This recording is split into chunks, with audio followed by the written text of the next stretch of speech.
Pascal. You are now rocking with that dude Pascal. We be going wild, Haitian in the building, so original. Got the haters catching feelings. Get your hands up to the ceiling and keep them held high. Cause St. Louis isn't ready. Forget about it, goodbye. Hold on, we just saying hi. Five somebody, rise up. Weekdays, catch us live. Somebody, let's go. Good morning.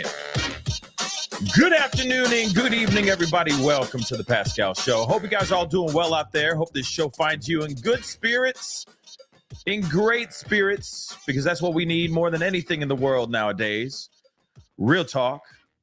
I appreciate all y'all for being here and being a part of the conversation. It really does mean a lot. All right. But we are circling back into a conversation that we had a little while ago. And I haven't circled back and talked about this case and this whole case for a little while. And there was a reason. But now we're circling back. And we're going to talk about all that stuff today. We got some things to talk about. We got to talk about a few things, guys. I'm a bit confused. I'm really confused, guys. I don't know about you guys, but I'm really, really confused. Yeah, I know I did stop the music for dramatic effect, but I'm trying to get you guys to hear me fully. I am confused. I don't know about you guys, and if you've been following this case, I'm sure you're scratching your head and going, what? As well. And hopefully, I'm letting you know, you are not alone. Okay? You're not alone. Let's get back into this. So here's the thing. We have got to have this conversation because here's the thing. This young man, this young boy is still out there. It's been a month. Y'all, it's been a month. Can you believe that? Since he's been missing, since he was reported missing. Okay? This is scary. This is heartbreaking. And we do need to bring more focus and attention to this case so that we can hopefully bring this young man home.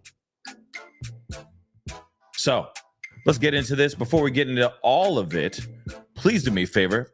Hit that like button down below. That would really, really mean a lot. Okay. Hit that reaction button if you're watching on Facebook. Hit that like button. Share. If you're watching on X, please do me a favor. Hit that follow button on X. Hit that follow button on Facebook. Hit that subscribe button on YouTube. Okay? You know your boy's working hard out here in these streets. Okay? Follow me on TikTok. Okay? Maybe tonight I will be doing a late night conversation live TikTok with you guys, talking possibly specifically on this case alone. It may be on Diddy. I don't know yet. Okay? But we definitely have to have this conversation. I'm confused. All right. So let's get into this. Hit that subscribe button. Don't forget to hit that join button if you want to support the channel. That would be greatly appreciated. If you want to support the channel even more, go over to patreon.com/the Pascal Show. All right. Join over there and check out pascalmerch.com. That would be greatly appreciated. I got some really great merch over there. Handcrafted stuff by these two hands. Real talk. Go take a look at it. Hopefully, you'll find something you'll like. Anyway, let's get into this, guys. All right. You know, let me just say this. I'm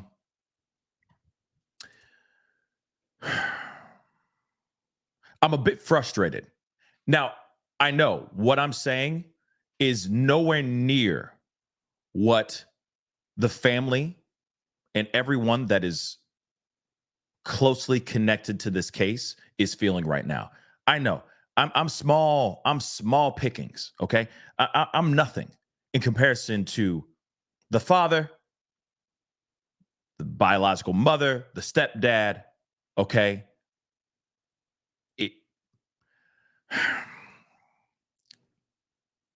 I have to tread lightly. The reason why I have to tread lightly is because I know that in the court of public opinion, we are all side-eyeing, okay? We are side-eyeing the Proudfoots right now, okay? But in a court of law, innocent till proven guilty. In a court of law, So we have to be mindful of that. All right. And trust me, I'm side-eyeing like a mug. Okay. But here it is. This young man, 15-year-old Sebastian Rogers, went missing. He was reported missing after his mother went upstairs into his room, opened the door to wake him up to go to school, and he was gone. According to her, front door was locked, and he just vanished without a trace. Allegedly, he had a flashlight with him, but he did not have any shoes on him at all. Both Proudfoots have said in multiple interviews, which have been very interesting, which we are going to be talking about those interviews here in a second. They have spoken about how this young man, Sebastian, left all of his shoes behind. Last thing he was wearing was basically all black. Just a quick reminder, all surveillance footage does not show any images of Sebastian. All of us are confused. I'm assuming all of us are confused. This is why I'm saying this is strange. In fact, the title before was "What's Going On Here?" But I've already used that title before. So I was like, all right, shoot. The fact that I'm even saying that, this is getting strange. This is getting very confusing. This is getting very frustrating. And it's unfair because this young man, this young kid deserves to live his life to the fullest around the people that love him and want to take care of him. But right now, we don't know where this young man is. He left without a trace, y'all. Without a trace. Well, there's alleged tracking of things, but this is the thing that's very confusing. There have been interviews and things have been said, and then things are not being said. Things are changing. Information keeps switching back and forth. It's getting very frustrating and very confusing. Hence the reason why I would like to know what's going on really in this situation. I think all of us want to know. But nonetheless, we still do not know. The common denominator right now is what Nancy Grace would say. Shout out to Nancy. Love that woman. She would say, "Where is Sebastian?" Right? That is the common denominator. That is the big question that everybody wants to know. Where is he? What happened to him? And can we bring him home? And hopefully safely. Now, the Proudfoots, we got to talk about the Proudfoots. We can't not talk about the Proudfoots, all right? Because their actions, their movements out here in these streets have been extremely, extremely odd. In my personal opinion, okay? Optically, it's odd. It's odd, y'all. And I understand, if the Proudfoots are watching right now, hey, what's up? But at the same time, optically, it's odd. I'm sorry. Doesn't matter how many ways you boil this down, it's still odd. You pack up your stuff and you kick rocks. Optically, that's odd.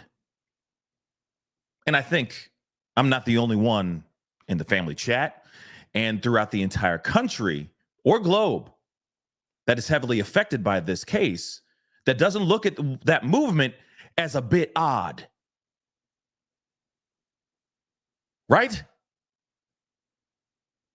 Why? That's what I'd like to know. Why would you pack up an RV and kick rocks when your son or stepson is gone? But you're saying on camera, we just want him to come home. Well, home is there in Hendersonville, Tennessee, right? Not a moving domicile driving wherever it was that you were driving to, right? It's a little odd, don't you think? And of course, there's new information about his last, what happened on Sunday, which we're going to be taking a trip down memory lane. We're going to take a trip down memory lane, y'all, because there's things that are being said that don't connect to the things that are being said now, or there's things that are being said now that weren't mentioned before, and that's a big problem too. And I will say this till I am blue in the freaking face. If you're doing videos or interviews where it's just hands, where you let your hands do the talking, that seems a little bit weird to me too. I will say that.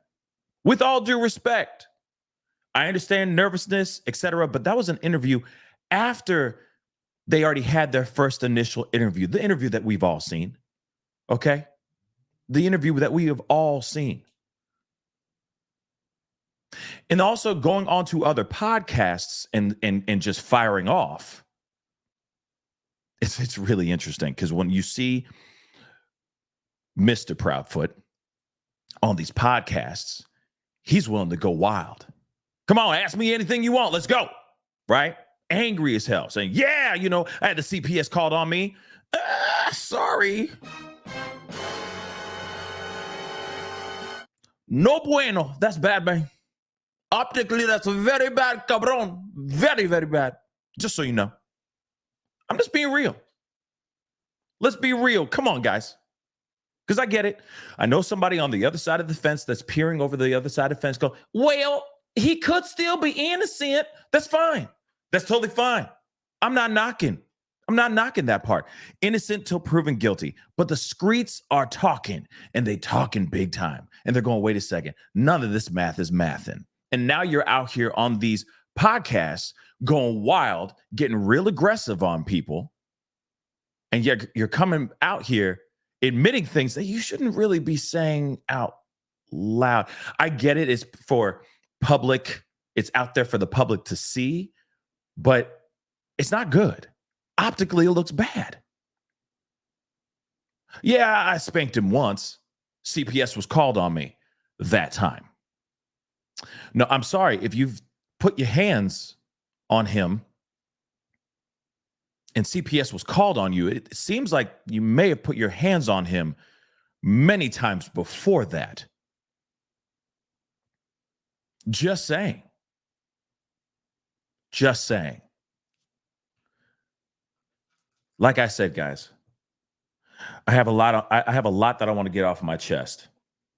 I've been sitting in the sidelines watching all this stuff transpire.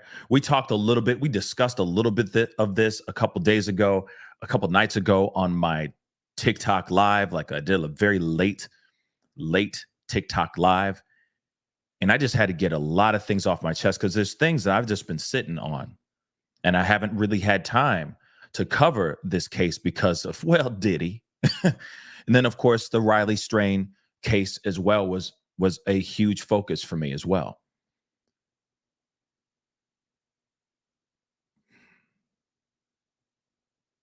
But now I have heard a lot.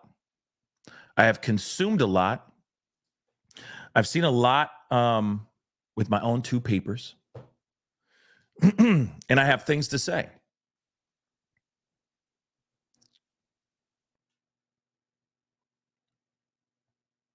I'm very frustrated. Okay? And we still have to err on the side of caution. A lot of people, when they're dealing with tragedy or trauma, sometimes it takes a minute for them to process a moment. Sometimes a detail won't pop up in their minds until days, maybe weeks later. That does happen. Let's be real. When a shocking moment happens, sometimes it takes a minute to have it fully processed. We have to remember that. Everyone deals with trauma, loss, tragedy, etc. differently. I've said this on the show millions of times.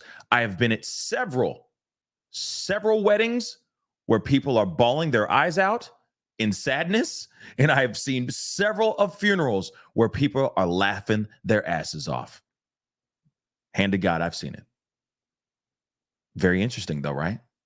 Everyone deals with things differently. Not everyone processes things the same way. So we have to keep that in consideration before we continue on. Okay, just a precursor.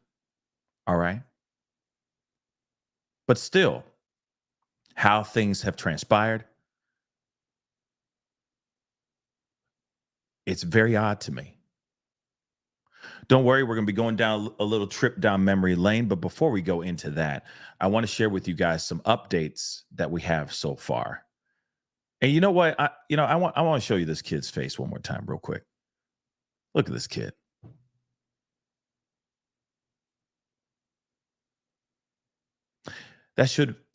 That face, that smile should be on his face right now, safely with the people that love him. That smile should always be on his face forever. And I hope we find him. Okay? But real quick, before we go into everything, I do have an update, which I'm going to share with you guys in just a second, but I do need to let you guys know, if you are in the area, okay, if you are in the Hendersonville area, or if you're just a few hours away and you want to help out with Seth Rogers and with the Cajun Navy and everyone else that is out there trying to find Sebastian, you actually can go down to 90 Volunteer Hendersonville Drive, Tennessee, okay? If you want to volunteer. One thing for sure, okay? Because I know that a couple days ago, I guess there hasn't been a lot of people showing up volunteering, trying to help with the search, okay? And so I wanted to push and really emphasize, they really need your help. As many hands on deck as possible. Okay, so if you're in the Tennessee area and it's a couple hours from you or it's down the street from you, get your ass in your car, get your butt over to this location and help find. If you just even put in 30 minutes of your time to help, that would be tremendous for this family. Okay, and for Sebastian. One thing I want to say, though, too, okay? So please, again, one more time, 90 Volunteer Hendersonville, okay? 90 Volunteer 90 Volunteer Drive in Hendersonville, okay? Get over there, show some support, put some boots on, whatever, outdoor gear, whatever. Put in, help out, do 30 minutes. 30 minutes is better than zero, okay? That family, Seth, who's also out there, boots on the ground, still to this day, needs the help. Now, I want to talk about this really quick. Let me talk about that, okay? Real quick. I know that there's been a lot of drama circulating around like over the past couple of days. That's kind of one of the reasons why I kind of sat down on this and I was like, let me see what's really going on before, this turns into some drama that doesn't need to be there. Okay. The main focus should be on Sebastian Rogers being found. That's where the focus should be on. That organization is out there doing what they need to do. That's all I know. I'm not there. I don't see what they're doing, if they're not doing anything, if they're doing things enough, so on and so forth. I don't know. I don't know if they're a scam. I don't know anything about that, okay? I really personally do not. But I do know that they are boots on the ground and they are helping trying to find this young man. And that's what should matter.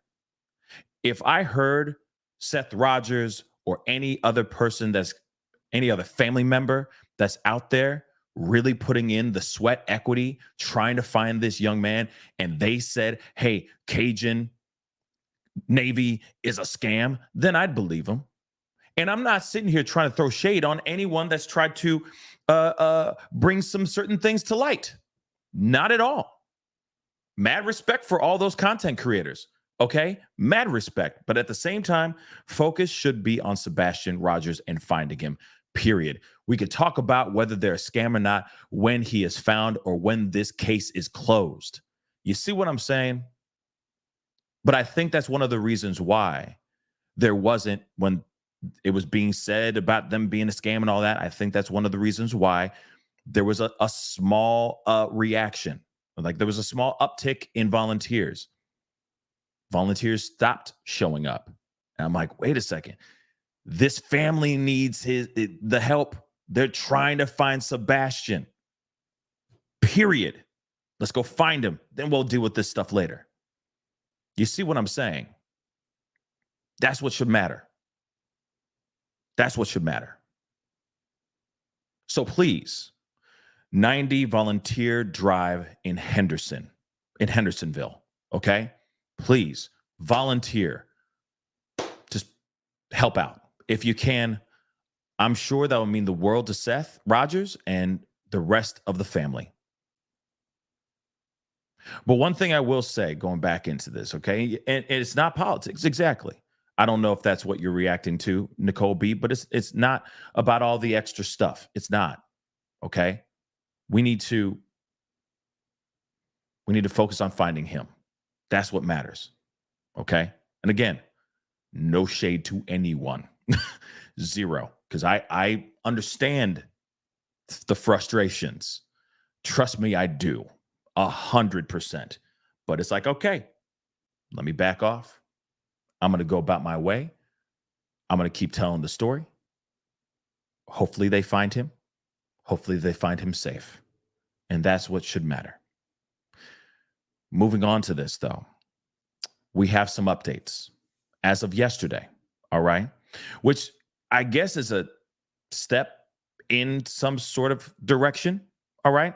One of them, TBI did meet up with Sebastian's biological parents, okay? So I wanted to share this with you guys really quick before we continue on. Because, let's not forget, we are going to be watching the Nancy Grace interview with the Proudfoots. So we will be watching that, okay? We are definitely going to be watching that. Okay? So let's take a gander at all this, all right? So the TBI and investigators with the Sumner County Sheriff's Office held a meeting with the biological parents of Sebastian Rogers on Thursday. Yesterday, guys. So the sheriff confirmed with WSMV4 that the meeting occurred, but did not reveal any details on why the meeting happened or who was the lead during the meeting. Rogers, we already know, 15 years old and has autism, has been missing since February 26th. Like I said, this is over a month, y'all. Over a doggone month, and nothing. Zero, zilch, nada. Nothing, y'all. That's crazy. Okay, so on March 8th, authorities searched the Kentucky landfill for evidence related to his disappearance, but no leads or evidence pertaining to Rogers' whereabouts were discovered during the operation. The decision to search the landfill was made, quote unquote, in occurrence with ongoing investigative efforts and information gathered in the search for Rogers. This is what the Sumner County Sheriff's Office said. Of course, we already know that an Amber Alert was issued on behalf of Sebastian. The TBI has said there is nothing that points to foul play in Sebastian's disappearance, but also nothing that has ruled out foul play. So we're just sitting on the so 5-0 is just sitting on the fence. They're going, it could be foul play, it could be nothing. It could be foul play, it could be nothing. They're just hopping back and forth. Hot and cold, hot and cold. They're playing tennis with foul play. Okay? So very interesting, right? Now, this is the most recent update. Now, there was an interview that Seth Rogers did do, like just kind of on the side, by a local news station that we are going to be looking at here in just a minute. But first, I wanted us to take a look at Nancy Grace's interview with the Proudfoots. Now, I want to point something out. Okay? The Proudfoots have been on many different interviews and many different shows as of late. I mean, they've been on YouTube channels, they've been on podcasts, they've had exclusive interviews with the news, etc. All right, it's gone on and on and on. But the thing is that a lot of it is not mathin' to me. The timeline ain't timelining for me, guys. It just ain't. You have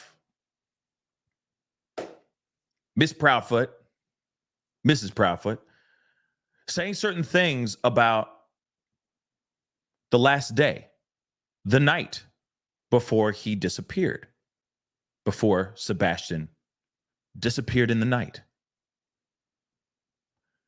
In one of the interviews before, which we are going to circle back to that, hopefully I'll be able to find it. How do I say this?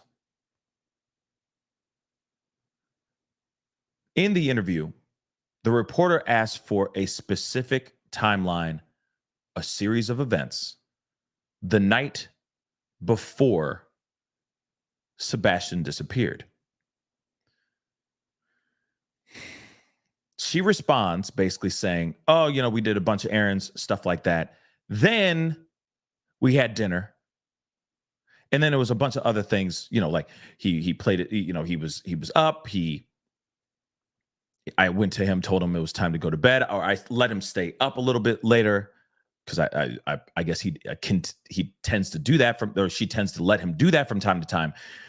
He went, hugged the puppies, said goodnight to the puppies, said goodnight to her, went into the bed, went into his bedroom, and you know, and then that was it. She, of course, heard a loud noise, like a thud of some sort. She yelled up at him, basically saying, like, you know, you better go to sleep, right? And then that was it. The very next day, she walks in there and he gone, right? But what's interesting is Sunday. We don't hear anything about no Sunday, okay? No events leading up to the night, right?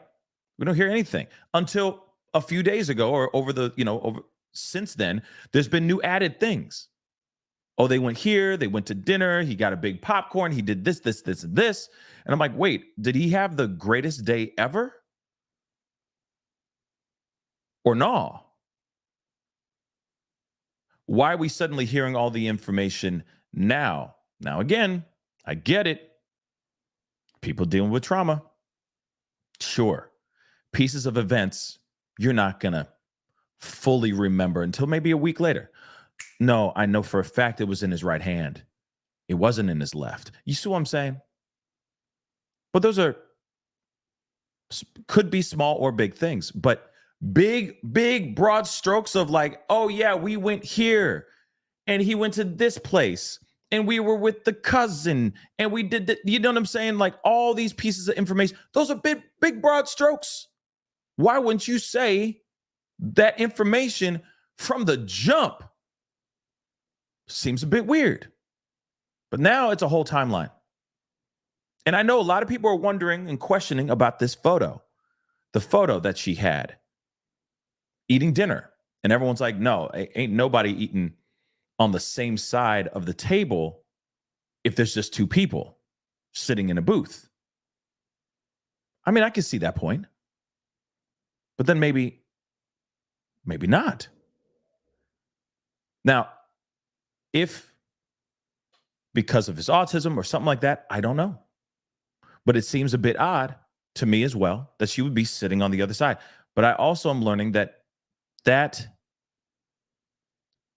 and I could be wrong now, but that photo isn't exactly the photo from that actual night. Now, correct me if I'm wrong, but that's one thing I'm still trying to understand as well.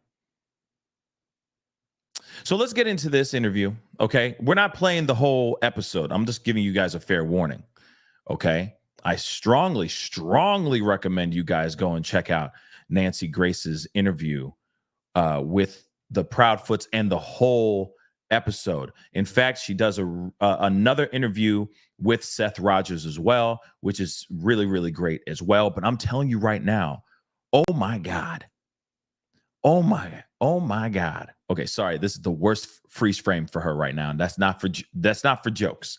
I swear to God. I just kind of pulled it up. Okay. But this woman, Nancy Grace, hamburger. Let me just proud of you, girl. That's how you drive. Okay. That's how you drive. You're going to see it in a second.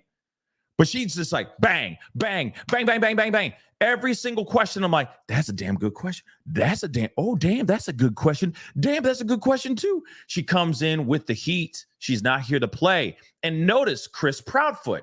Remember, he's out here going like, hey, you want to ask questions? Go ahead, right? You want to ask questions? And he's getting real aggressive. Watch how he goes right back into his shell. No, ma'am. Yes, ma'am. You'll see. Suddenly there's respect on the table. Suddenly. Right? Oh, and by the way, no disrespect to that podcast. I'm forgetting the name of the podcast. Smiley's World? Or something like that. I apologize. Okay. I apologize if I get the wrong title of the podcast. But hey, great job with the podcast, with the interview. Real talk. But he was talking wireless on that mic. He was going crazy. It was crazy. And he admitted a lot of stuff that I'm sure he learned, oh, I shouldn't have said that. So then when you see this interview, he's not going crazy. He's not losing his doggone mind. And a lot of the questions are yes, ma'am, no, ma'am. Interesting, right? No added details or anything of that sort. But I tell you what, Nancy did that. Nancy did that. So we're going to take a look at that. Let's take a look. Hit the number one. Let me know you guys can hear this. I'm telling you, these are damn good questions. She comes in with the heat. Let's go. Joining me right now, an all-star panel. But first, I'm going to go to two special guests joining us, Katie and Chris Proudfoot. This is Sebastian's biological mother and his stepfather, who were in their home with Sebastian when he goes missing.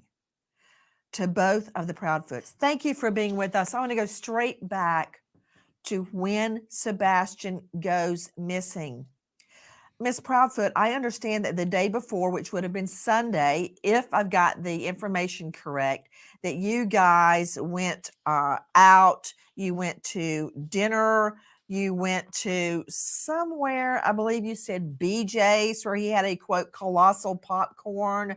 Then you came home that night, and around 9 p.m., you tell Sebastian to go to bed. He says, okay, and goes to his room. Is that correct? Yes, ma'am. That night, I understand from previous statements you've made that you went to bed around midnight. Is that correct? It is. And to you, Mr. Proudfoot, Chris Proudfoot, did you also go to bed at midnight or before or after? No, ma'am. We went to bed around the same time because we were on the phone together. And He was not home. please excuse any of my questions. I'm simply trying to find out more about that night. Do you two sleep in the same bedroom? He wasn't actually in the home at all that weekend. You were not home. Okay, so just so you guys know, from my understanding, Chris Proudfoot's job, obviously he works like on a big crane. He's like a big crane operator or something like that, right? So he makes big bucks because that's a huge responsibility, what he does, okay? But from my understanding, he goes out of town, and he's out of town for days, if not weeks at a time. So he's not in town very often, okay? Or he's not home for a long time very often, okay?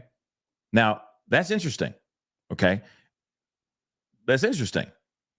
That could put a strain on a relationship. That definitely could. You're in a completely different city. Sure, you're only a few hours away, at least on this project. You're only a few hours away, but still, being a few hours away, it makes it a little bit difficult to be, together, reunited, and it feels so good. You know what I'm saying? It's kind of tough to have that. So I could see that piece. Okay. I could see there being a strain on the relationship, right? Just something I wanted to point out really quick as we continue. Let's keep rolling, shall we? No, Okay. ma'am. So where were you, Mr. Proudfoot? I was in Memphis, Tennessee. How far away is that? 3 hours and 37 minutes from doorstep to doorstep. And what were you doing in Memphis? Working. Where do you work? I'm currently working, or was working, at the St. Jude Children's Hospital construction project. Yes, I'm very familiar with St. Jude's. You said you were working there. Are you no longer working there? Right now, that's up in the air. Well, you've been. I think that's an important piece of information. I know I'm jumping ahead, but a lot of y'all already know the end part, right? They gone. As you see, that does not look like their kitchen, okay? That does not look like a kitchen inside a home, right? They are recording live from their RV, okay? So we already know the end part. But did he just say, it's all on the it's all up in the air right now, whether or not I am working or not? Just important information that I think you need to just keep locked in that brain matter just for a little bit. Let's keep rolling, shall we? Like I said, it's weird. This is strange, everybody. It's very strange. And there's something about it that just makes me feel not so great. And it angers me because I think that they're lying. I really do. Yes, I'm going to soft side eye. I'm going to soft side eye them like that, But there's a part of me that thinks,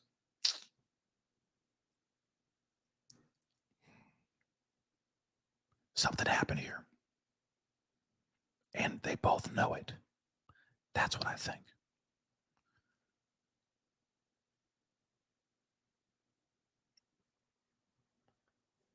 By the way, shameless plug, but don't forget to hit that like button. Hit that reaction button down below. Also, don't forget to hit that subscribe button. That'd be greatly appreciated. Hit that follow button. And let's continue, shall we? Gone ever since Sebastian went missing. So I understand. When you are home, do you two sleep in the same bedroom? Yes, ma'am. Yes, ma'am. Is this a 3-bedroom home? Yes, ma'am. Where is your room as it relates to Sebastian's room? It's on the opposite end of the house. The master bedroom's on one side, and the other 2 bedrooms are on the other side of the house. Okay, so your master bedroom is on one side of the house and Sebastian's room is on the other side of the house. Is that correct? Yes, ma'am. Okay. Now, you have a 3rd bedroom that I believe you keep for your other daughter. Is that correct? Yes, ma'am. Is that Faith? Is your other daughter named Faith? Yes, ma'am. Okay. So where is Faith's bedroom as it relates to Sebastian's bedroom? It's in the back side of the house. Sebastian's bedroom is So on the it's- front side of the house.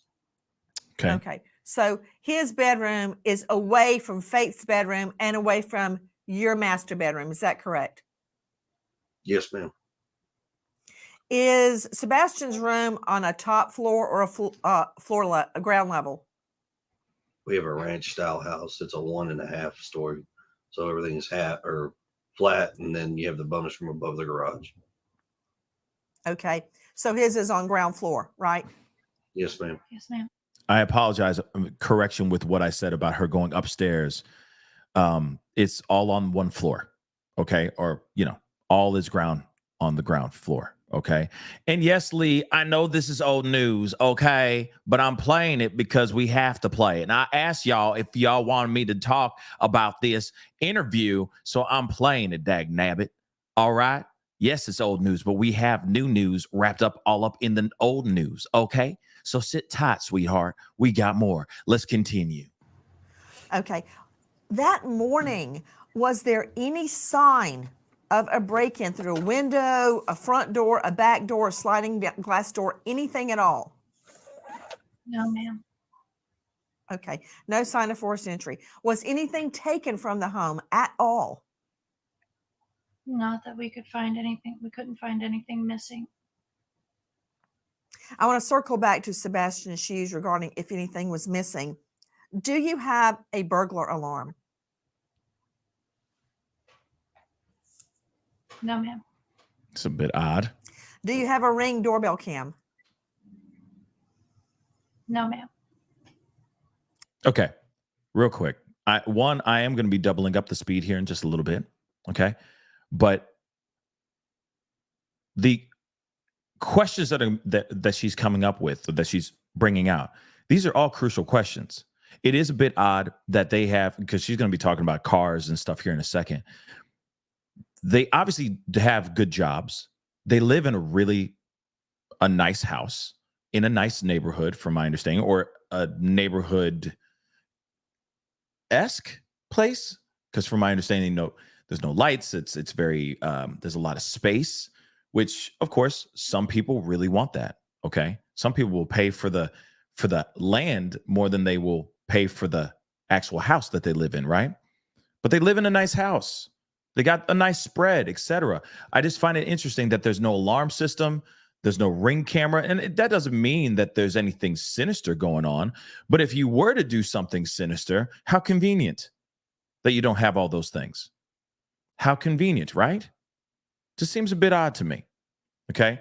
I'm going to speed this up about 1.5 speed. Okay. So if it sounds funny, it's because the speed is sped up, because we're trying to get through at least a good chunk of this. But these questions, I think, are absolutely important. And then there's some information a little bit later on about the lake, which I find interesting as well. Like I said, and it's like, did we hear about that before? You're going to see what I'm talking about. Okay. So let's continue. Okay. Hit that like button, hit that subscribe button. I appreciate you guys being here. It really does mean a lot. Every single last one, y'all. Okay. Even the ones that are saying, I believe the Proudfoots. Okay. If you do, it's okay, baby. It's okay. You are welcome in here too. Okay. There's no wrong answer in this situation. I mean, except like, he was abducted by aliens or something like that. That's crazy. But everyone's allowed to have their thoughts and their opinions and their theories on this one, because we don't know anything right now. Zero. So let's continue. All right. Okay. Have the two of you taken a polygraph? Wow. I have. I have not. Would you be willing to?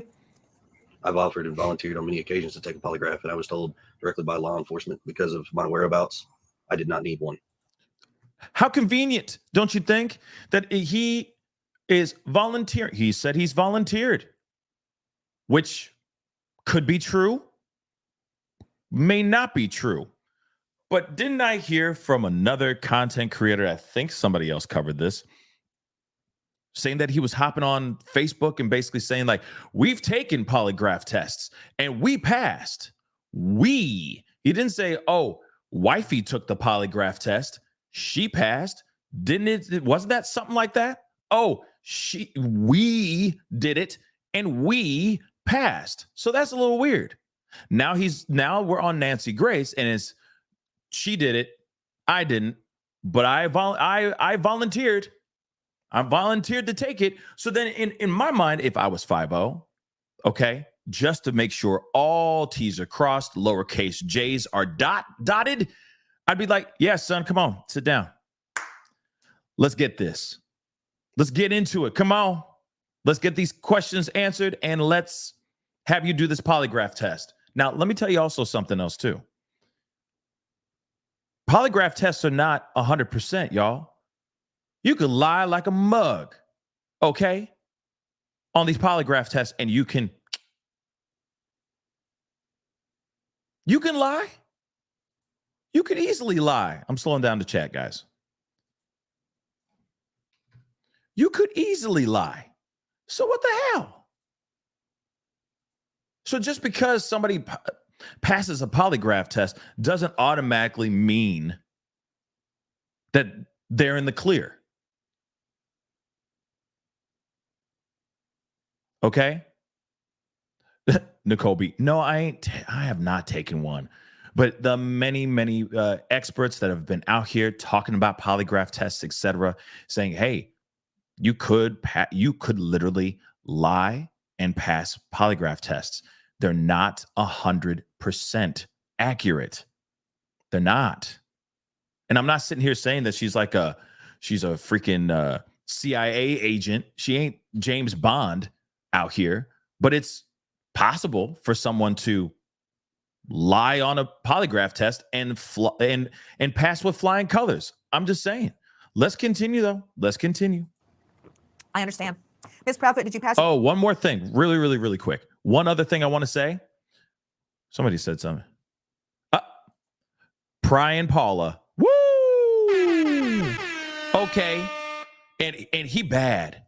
Okay? You know the Bundy. And I'm not talking about Al. Oh, Peg. No, I'm not talking about that, Al. I'm not talking about that Bundy. I'm talking about Ted. Yeah, buddy. Okay? So, if he could pass it and he don't buy dings, bro, it's a good possibility that anybody else could do the same doggone thing. Okay? Just saying. But one other thing I was going to say. If he did not do, as he says here, a polygraph test, then he needs to go and take his butt into the precinct and just get it done and get it over with. Because if the rest of the world is side-eyeing him and looking at him like he did something, which could very well be that he didn't do anything at all, that he may have nothing to do with Sebastian's disappearance. If that's the case, go do the polygraph test, homie. Force them to do it. But again, polygraph test doesn't mean a damn thing. It doesn't. But I am wondering if they've taken their cell phones, if they've done anything else, if police have taken anything of theirs, just to see if there was any correspondence between them, etc.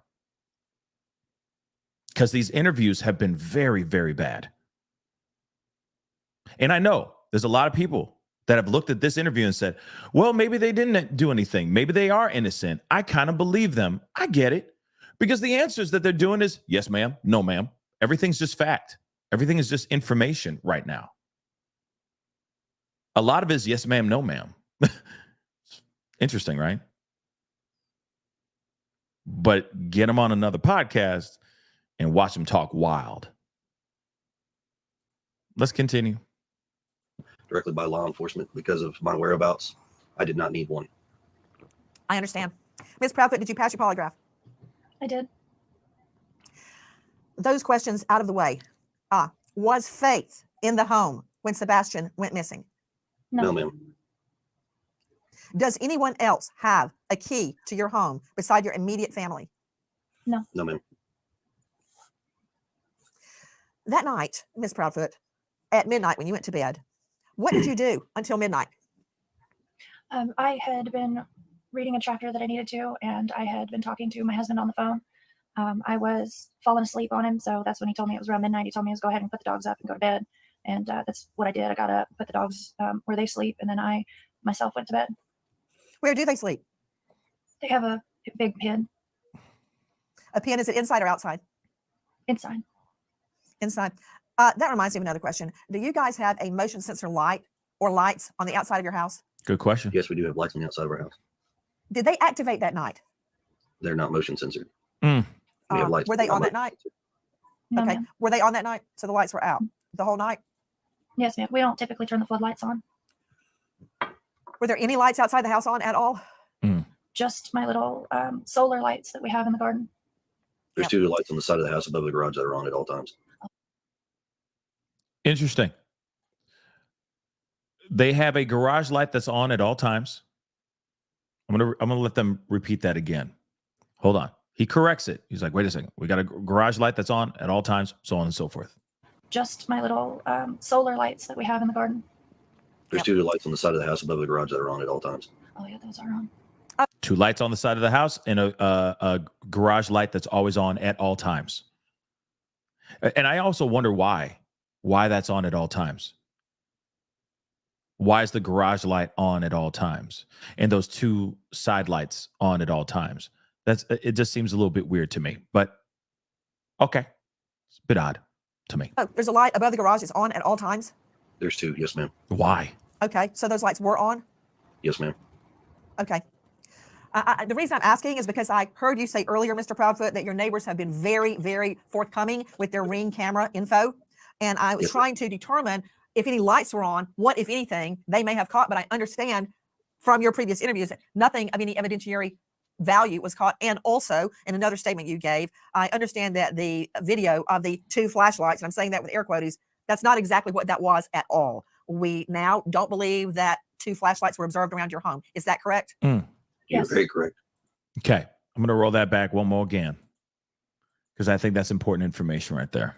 They may have caught, but I understand from your previous interviews that nothing of any evidentiary value was caught. And also, in another statement you gave, I understand that the video of the two flashlights, and I'm saying that with air quotes, that's not exactly what that was at all. We now don't believe that two flashlights were observed around your home. Is that correct? You're Yes. very correct. So then what the hell are those lights in the first place? Now, I understand that they're saying that those lights that they're not people walking around. So then what are those lights, right? That is not something suspicious going on. What are those lights then? That's what I'd like to know. Okay. I think that's a lot. They even said, it's not what you think it is.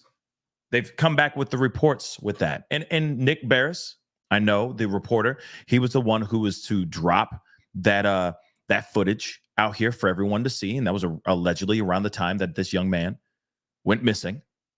But it doesn't make any sense that if it's not that, then what is it?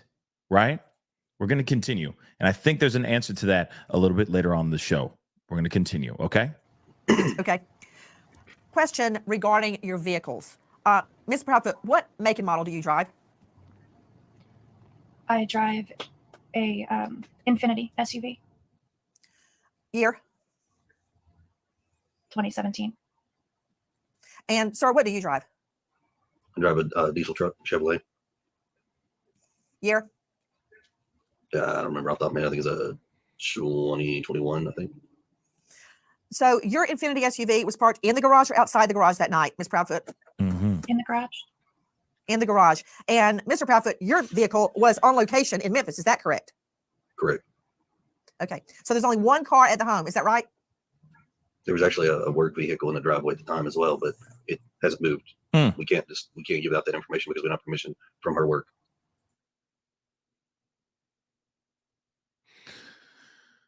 Okay. Like it's like we can't give out that information because and it could be nothing. The car could have just stayed there and it doesn't even matter. Like that's just a fleeting statement that he made. But at the same time, like, bro, what? Okay. But let them finish saying what they're saying about this car stuff. And then I'm going to throw in some thoughts here. I don't understand that. What? About the make and model of the vehicle. I have a work van that was also parked in the driveway. Why is that? If it's out in the driveway where people can see it, why is that privileged information? We just don't have permission from her company to divulge that information. Have you asked? No, ma'am, we have not. Nobody's asked us So that that question. was- to be honest with you. Okay. So you have a work van. Question to you, Ms. Proudfoot, what do you do for a living? I am an installation technician. That night, was the work van blocking your driveway? Could someone go in and out of your driveway? The van is parked at the back of my driveway, so someone can pull in, yes. Got it. Okay. Do you park your Infinity SUV in the garage or outside the garage? In the garage. In the garage. Do you have an automatic garage door? with the clicker. Right. Do you leave that up or down at night? Down. Could anybody lift it up? Like, is there an on and off button outside, or do you have to know a code or have the clicker to open it? You'd have to know the code or have the clicker. Okay. Does Sebastian know the code? Not to the garage door, but to the man doors. Not to the garage door, but to the house doors? The regular door, yes. So is there a code to get in your home, or do you use a regular key? There's a code. And he knows that code. Yes, ma'am. Question. I'm just trying to figure out how he would have gotten out, or if somebody came into the home. Could they have gotten through the garage door? No, unless they know the code or had the clicker, which they did not. Do you lock your doors at night? Yes, ma'am. Could he have left on his own through those doors? He could. Yes, ma'am. But I heard in another interview where Mr. Proudfoot said he was not a, quote, wanderer. He didn't wander around. He never left the home before on his own. Is that right? Correct. We haven't had issues with him running or taking off in the past. Okay. He has not had a history in doing those things, right? Running off and taking off and all that kind of stuff. Sure. There's a possibility that, hey, he's a kid. Kids do new things every day.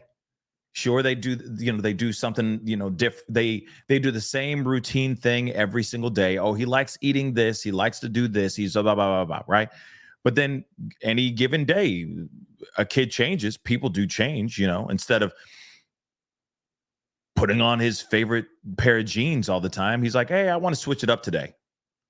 I'm wearing these pants instead, whatever it may be, right? He always wears this baseball cap that he loves so much. But today, he decided not to do that. Today, he cut his hair and got a decent haircut and is looking fresh and clean. I mean, people do that all the time, okay? So just because he has patterns doesn't mean that he can't break those patterns at any given time.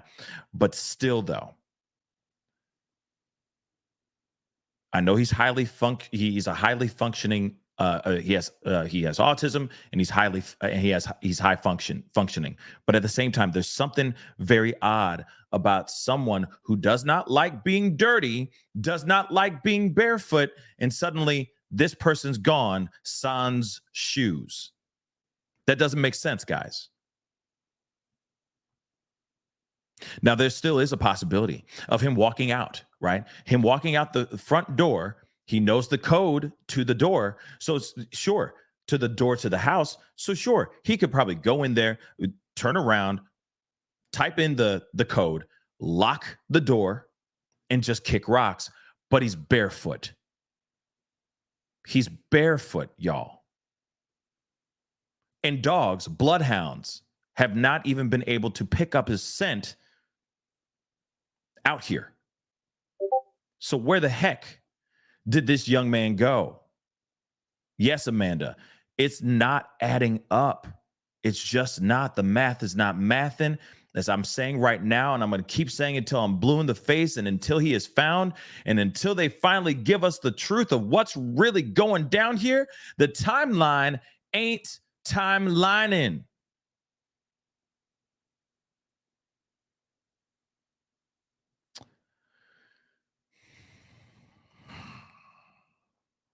Because you got to remember, guys, they went out to dinner and then they came back home.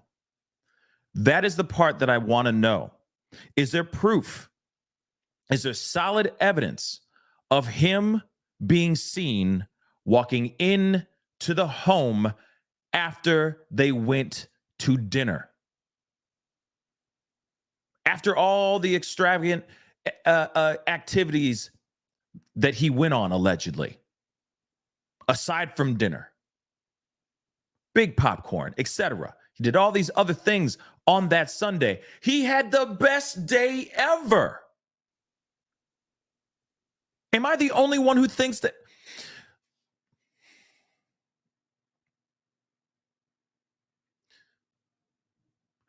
I want to know what happened between the time he got done with dinner all the way to the time he went back home.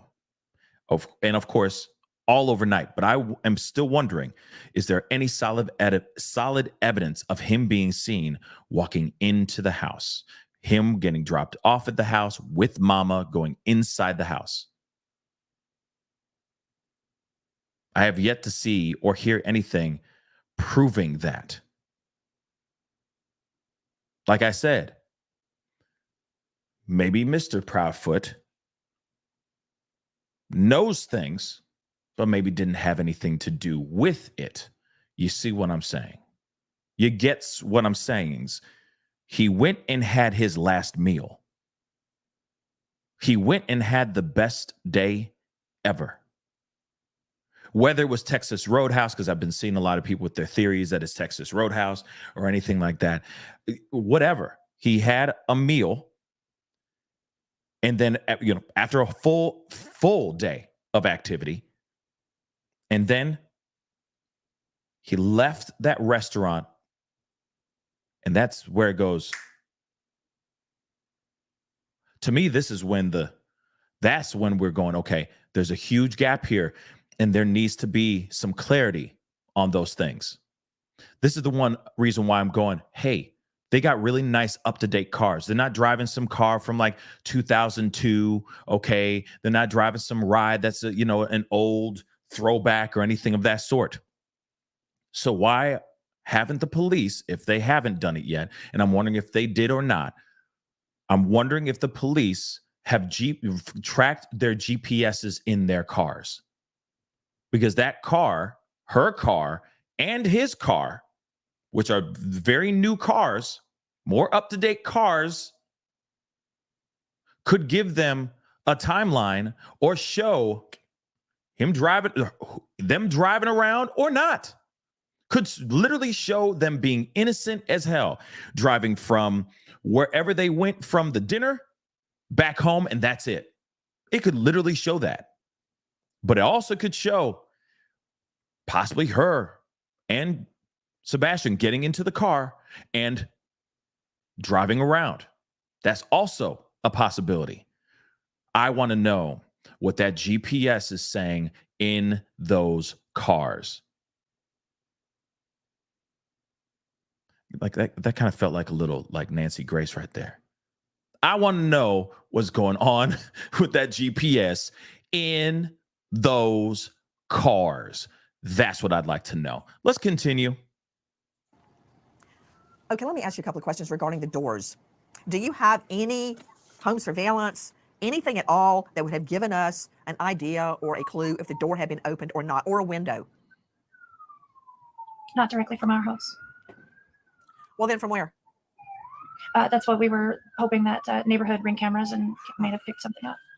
Gotcha. I want to go back to that night. You said you were up till midnight. You were reading something. What were you reading? A chapter for school. A chapter for school. Are you in school? I was, yes, ma'am. I've since dropped my classes for the time.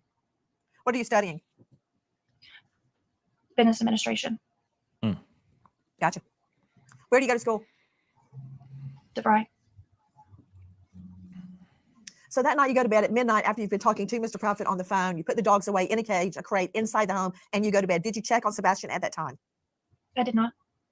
Okay. Do you normally? Not typically. Since he's gotten older, I've not been checking on him as frequently throughout the night because normally he's good to go in his room once he goes to bed. Earlier you had stated you heard a noise in his room before you went to bed. What time was that? Around 10 o'clock. 10 p.m. What did it sound like? Just a thud. A thud.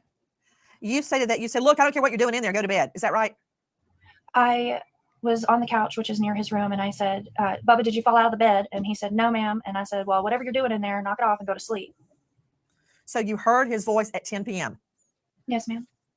Do you have any idea what the sound actually was? I do not know. If he were to go out his window, what would he step on? Good question. Mulch and bushes. Did you say mulch or mush? Mulch. Mulch. Mulch. Okay. Got it. Now, I think that's really important too. Remember, if he actually ran away, let's just be real. If he ran away, and if the allegations that I'm hearing that are flying all over the internet, etc., if those allegations are actually true, I wouldn't be surprised if he was to try to run away because of alleged how the household is. Okay. And I guess the relationship between him and possibly Chris is not very good. But that's all hearsay and all that. Now, if that is true, then yeah, I could see why a kid would want to run away, or maybe run away to try to get back to biological dad, right? Because from my understanding, they have a very strong relationship. We had one of Seth's first, the biological father's, Seth Rogers' first interviews here. He called into the show. He gave us some really important information at that time. Of course, things have changed since then, but he expressed how they had a tight relationship, a strong relationship. And yeah, no kid, no person, no parent is perfect. And that, like any kid, they can be difficult, right? But they still loved each other tremendously. There could be a possibility that he wanted to go to Seth and was tired of being home with the Proudfoots. That could be it, right? And Jackie, I would love to have Seth back on the show for sure, to give us updates and all that. I would love that too. You know, I've been keeping close watch on Seth, because, you know, my heart goes out to him, because I know, I can only imagine what he's going through right now, just being out there and actually being the only one of the three out there every day fighting for Sebastian. We'll talk about that more in a little bit, okay? And it really breaks my heart. That's why I'm saying optically, it doesn't look good for these people, for these two, and it's frustrating because the moves are very not well thought out. But he could have jumped out of that window and tried to run, okay? But let's be real. If he did, wouldn't there be his scent in the mulch? Wouldn't there be his scent somewhere around the house? What's going on here? It doesn't make sense. It really doesn't make sense. The other thing too is she does installation, right? What was it that she does for a living, guys? I forgot specifically what she said she does for a living, but I am quite curious about that as well.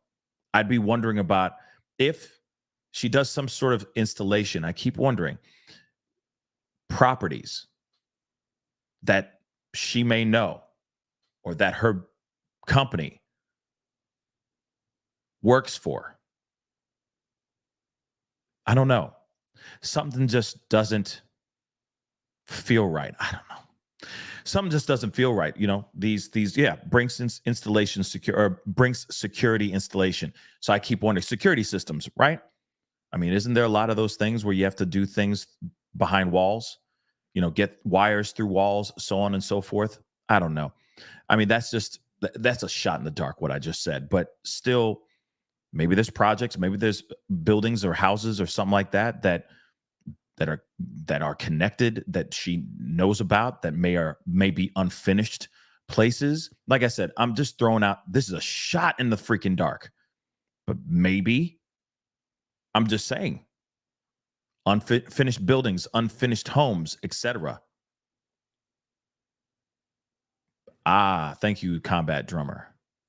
Electrical installation contractor. Interesting. But see what I'm saying?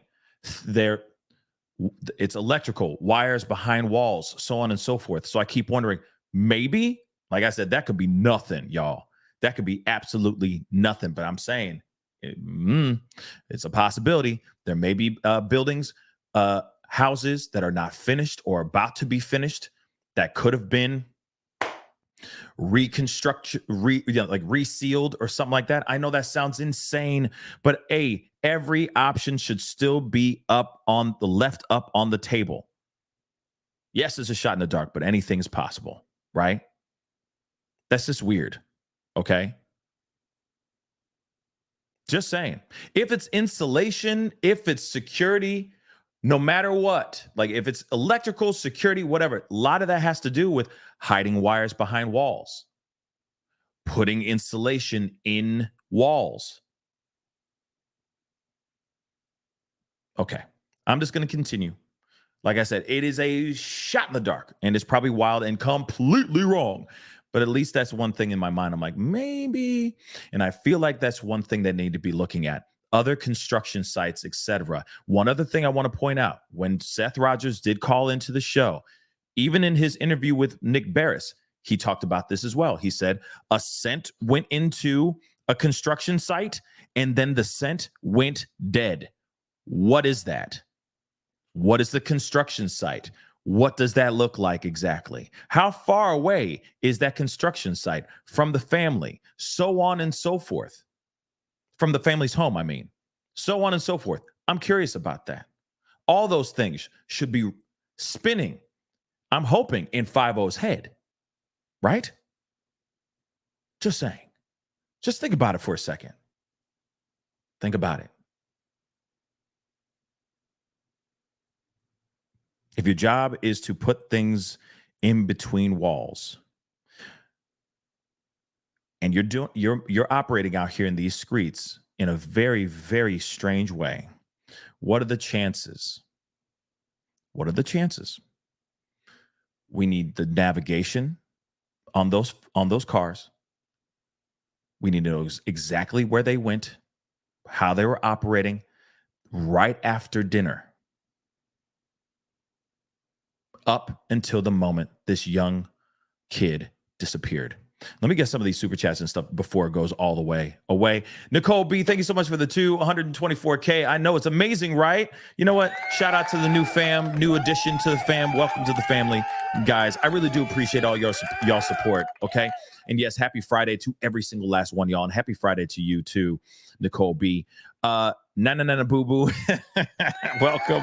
Nana Nana Boo Boo. Thank you so much for becoming a member. Welcome to the family. And just like Nana Nana Boo Boo, please become a member. Consider becoming a member. That'd be greatly, greatly appreciated. Hit that join button down below. All right.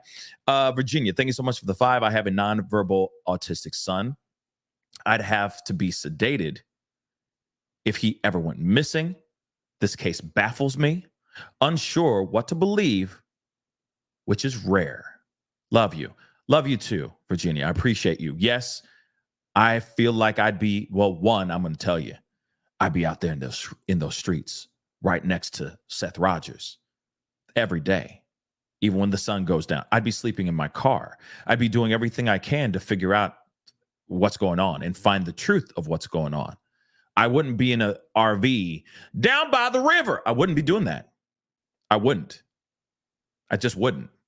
I don't care if people think that I did it or that I had my hand possibly in the disappearance of my own child. No, shoot, y'all could talk all you want. You could talk all that mess. In fact, I wouldn't be on podcasts. I wouldn't be on these other shows and stuff like that, talking crazy. I wouldn't be doing any of that. I talk to the people that respect the situation, and I'd be telling them facts. And then I'd be out there, boots on the ground, doing everything I can to bring my little loved one back. I would not be in an RV somewhere completely different. And I'd be like, oh, you sending me threats? Come at it. Come with it, bro. Come on. I'm ready. I'm suited and booted. I don't care. I'll go tribal on that ass. You understand? I don't care. Come through, bro. Come through. That's what I would say. I would not be in an RV driving away from the place that my loved one could possibly just walk in through the front door at any given moment. I'd be holding on to every single last thread of hope. And yes, I agree. You'd have to put so many chemicals in me to fall asleep because I'd be up all day looking up all kinds of things. In fact, I'd be wearing the tinfoil hat. I'd be going crazy with conspiracies. I'd be barking up every single mother-loving tree and maybe taking a leak on a couple of them if they're disrespectful. But at the same time, do you see what I'm saying? I'd be right there. Right there. I'd be exactly where Seth Rogers is right now. Not somewhere in an RV hours away. Just saying. Okay? I'd be tribal up in this. I'd have war paint on and everything. Okay? They take our land, but they never take our freedom. You know, all that stuff. I'd be all up in that place. Trust. Looking like Tom Hanks from from Castaway. Okay? Real talk. I'm not kidding. That sounds funny, but I'm being real. I'd be eating off the fat of the land. I would not touch, I'd be nowhere near civilization. I'd be out there in those woods looking nonstop. Let me get into it. Laura, thank you so much for being a member for the past 29 months. I really do appreciate it. Thank you. Pascal, thank you for speaking up for Sebastian. Working with autistic youth, this hits hard for me. I know it hits hard for everyone. Everyone, real talk, everyone that knows about this story and knows about this case. Misty, thank you so much for the 5. These two are giving guilty vibes. Why are they not BBN? I don't know what BBN, but why are they not out, I guess, searching? Why did Katie leave the home she claims Sebastian left barefooted from? Yeah, I'm wondering the same thing, Misty. It just doesn't make any sense. It just ain't mathin' for me, guys. S-Dubs, thank you so much for the 5 and for your modding. And Debbie, shout out to my other mod. Appreciate you guys. Thank you so much for the 5. What home security installer doesn't have their own security? No one. They are everywhere today. Hit that like, please. Exactly. You don't have a security system yet. You have locks on like security locks on your door, but you don't have a security system. Like it just, I don't know. It seems weird. I feel like it's a staple to every home. Okay. And it's a nice house. You don't think crime will come into your house? You see what I'm saying? This seems a little bit ass backwards in my personal opinion. Rosemary, thank you so much for the $2 super sticker. I really do appreciate it. Thank you so much. Amanda, thank you so much for the 2. They are obviously trying to separate themselves. Yes, they are. Why are they doing that? Like I said, I'd be like, show up, come through. Okay. Come show up at my front door and see what happens. You won't like it. Okay. Gina, thank you so much for Gina. Thank you so much for the becoming a member. Welcome to the family. I appreciate it. Rosemary, thank you so much for the 2. I want to know the connect between the construction site and mom. Yes, I'm okay. So from my understanding, she does installation. So in my mind, I keep thinking, okay, maybe there's something that's going on with construction sites of new homes, maybe buildings. I don't know I don't know the levels in which her job goes. Okay. I don't know that part, but I am curious about what the job entails. And of course, if you know how to sell that or how to manage people, I'm sure you've learned about how it's done too. I feel like there's a crash course or some sort of 101 type of thing where they learn how the installations are done. So you know a little bit about the job in which you are maybe managing or involved in, right? And I don't know. She may be doing it with her own 2 hands. I don't know, right? She may be doing the installations herself. Real talk. She may be that physical, right? So in my mind, I keep thinking, okay, if it has to do with anything behind walls, it's something to look into. I'm not sitting here saying that it's correct, but at least it's something to put on the table and look into. Remember, biological dad, Seth Rogers, did say, hey, there was a construction site. There was a scent with on this construction site, and then it disappeared. What's up with that? I say, put that option on the table and see what's up, And again, Proud over here said, and it's true, Chris Proudfoot would be out of town for weeks on end, y'all. And he'd come home for a few days and he'll go right back out.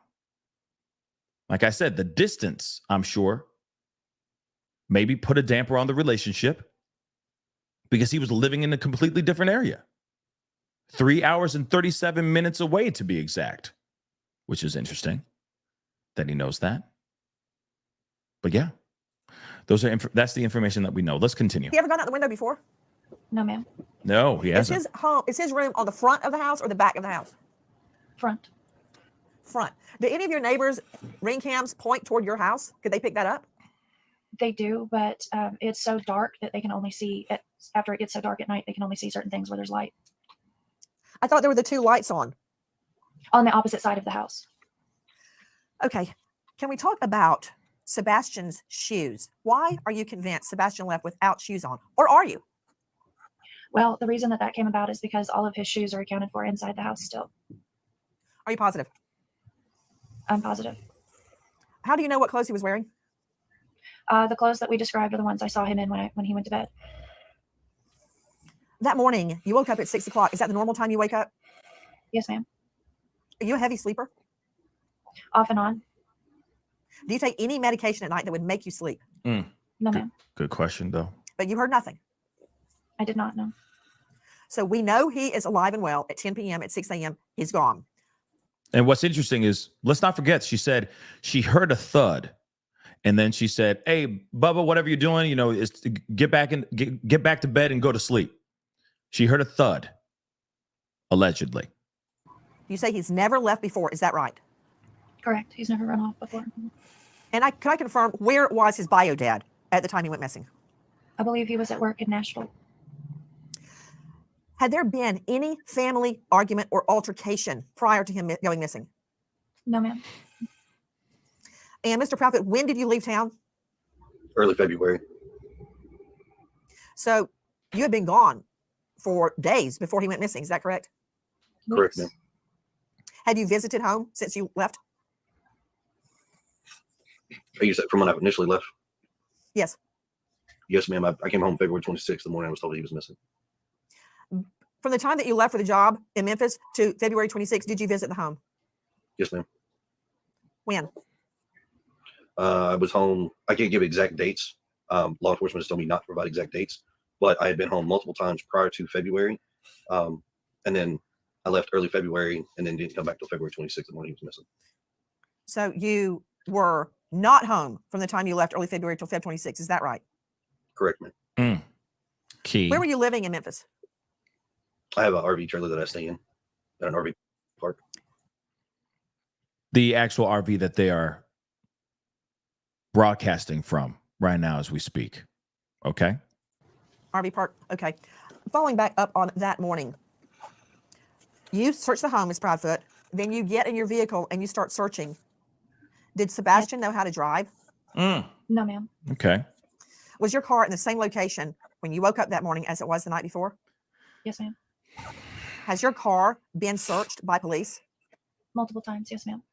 Still doesn't matter. Just because the car has been searched multiple times does not mean that they went and checked out her navigation, GPS or whatnot. Okay. There's got to be a way. They got to check that out. At least take a look at it just for the sake of making sure that they're in the clear, because it still feels like they may not be in the clear. And of course, court of public opinion feels like they should not be in the clear, right? Have scent dogs looked at your car? Wow. Yes, ma'am. So your car's in the same place. You get in the car, you start looking in the neighborhood for him. Is that right? Yes, ma'am. That's interesting too. She gets in the car and starts driving around trying to find him when he goes missing. Remember that. And also remember, like, just because they reported him missing, right? Just because they reported him missing does not at a specific time does not mean, excuse me, about to sneeze, does not mean that he was missing they could have waited. That's all I'm trying to say. They could have waited before they made the phone call. Oh my gosh, where is he? You know what I mean? It makes me think of like Elijah Vu. Now, I know Elijah Vu, it was days before he was reported missing. And, you know, like I said, hopefully they find and we're able to close that chapter on where Elijah Vu is, right? But they could literally sit for a few hours after something has happened, do whatever they need to do, come back home around 8 o'clock. That's when you make the phone call, honey. Okay, I'll do that. You see what I'm saying? I know. But anything's possible here. Everything's still on the table. Everything. Then you call Mr. Proudfoot, right? I believe I was already on the phone with him at that point. Okay. Question: who called 911? I did. You did. Yes, What ma'am. time? Without looking at the call log, I can't give you the exact time, but on or about 6:20.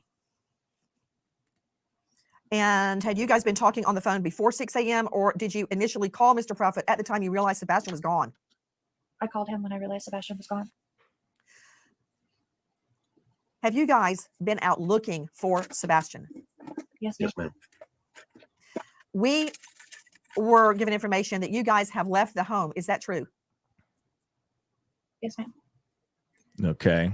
Why? Here we go. I'm going back to work.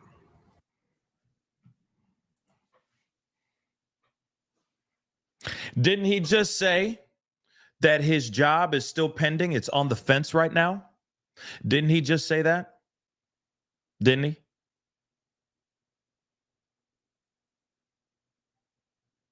Didn't he? And the other thing I want to say is why in the world would you want to go back to work right now when your stepson is missing out here in these streets? You're telling me your job doesn't understand that what's going on right now is very important and you're having a huge family emergency and that the whole world is looking for this young boy and you need to go back to work? But just a second ago, about 20 minutes ago, in the very beginning of this interview with Nancy Grace, you say that your job is pending. You don't know what's going on with the job. Come on, guys. I'm going to sit back and let that soak all the way down to your plums real quick. Think about that for a second, y'all. Get that all the way down to your marrow. So at first, he doesn't know if he's got a job or not. But now he's down there for his job. Okay. So then you also have Sebastian out here in these wilderness streets. God knows where he is. But you need to go back to work because that's more important than the livelihood and the safety of your missing stepson/son, because she's right there with him. She's not remotely from the home somewhere else. No, she is in that RV with Mr. Proudfoot. Make that make sense.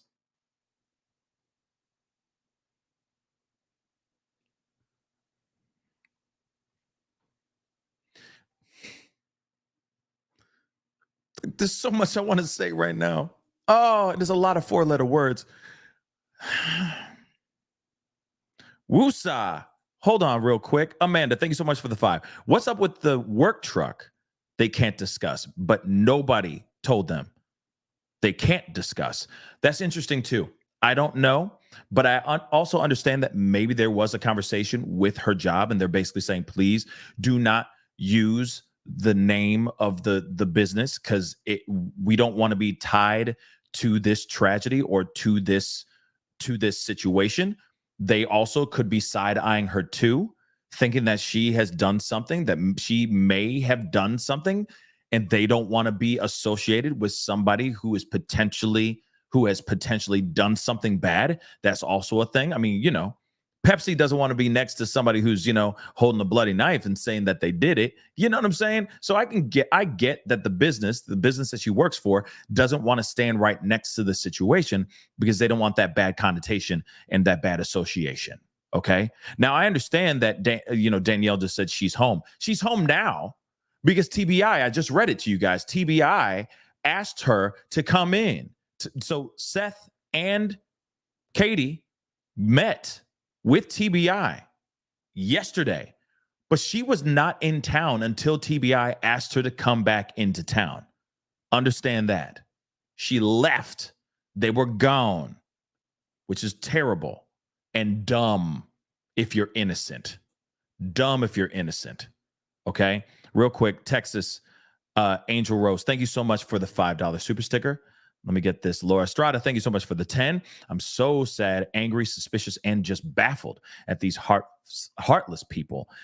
Where is Sebastian? I'd like to know as well. Like I said, it just doesn't make any sense. Oh, we're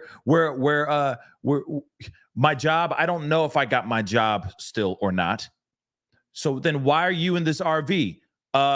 We're here for my job. What? I'm telling you right now, I wouldn't be able to work. Your job, your business should be understanding of that. At least give you extended PTO or whatever it is.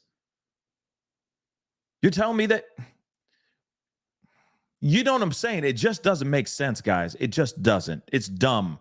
If you didn't do anything and you're innocent, move around these parts like you are innocent.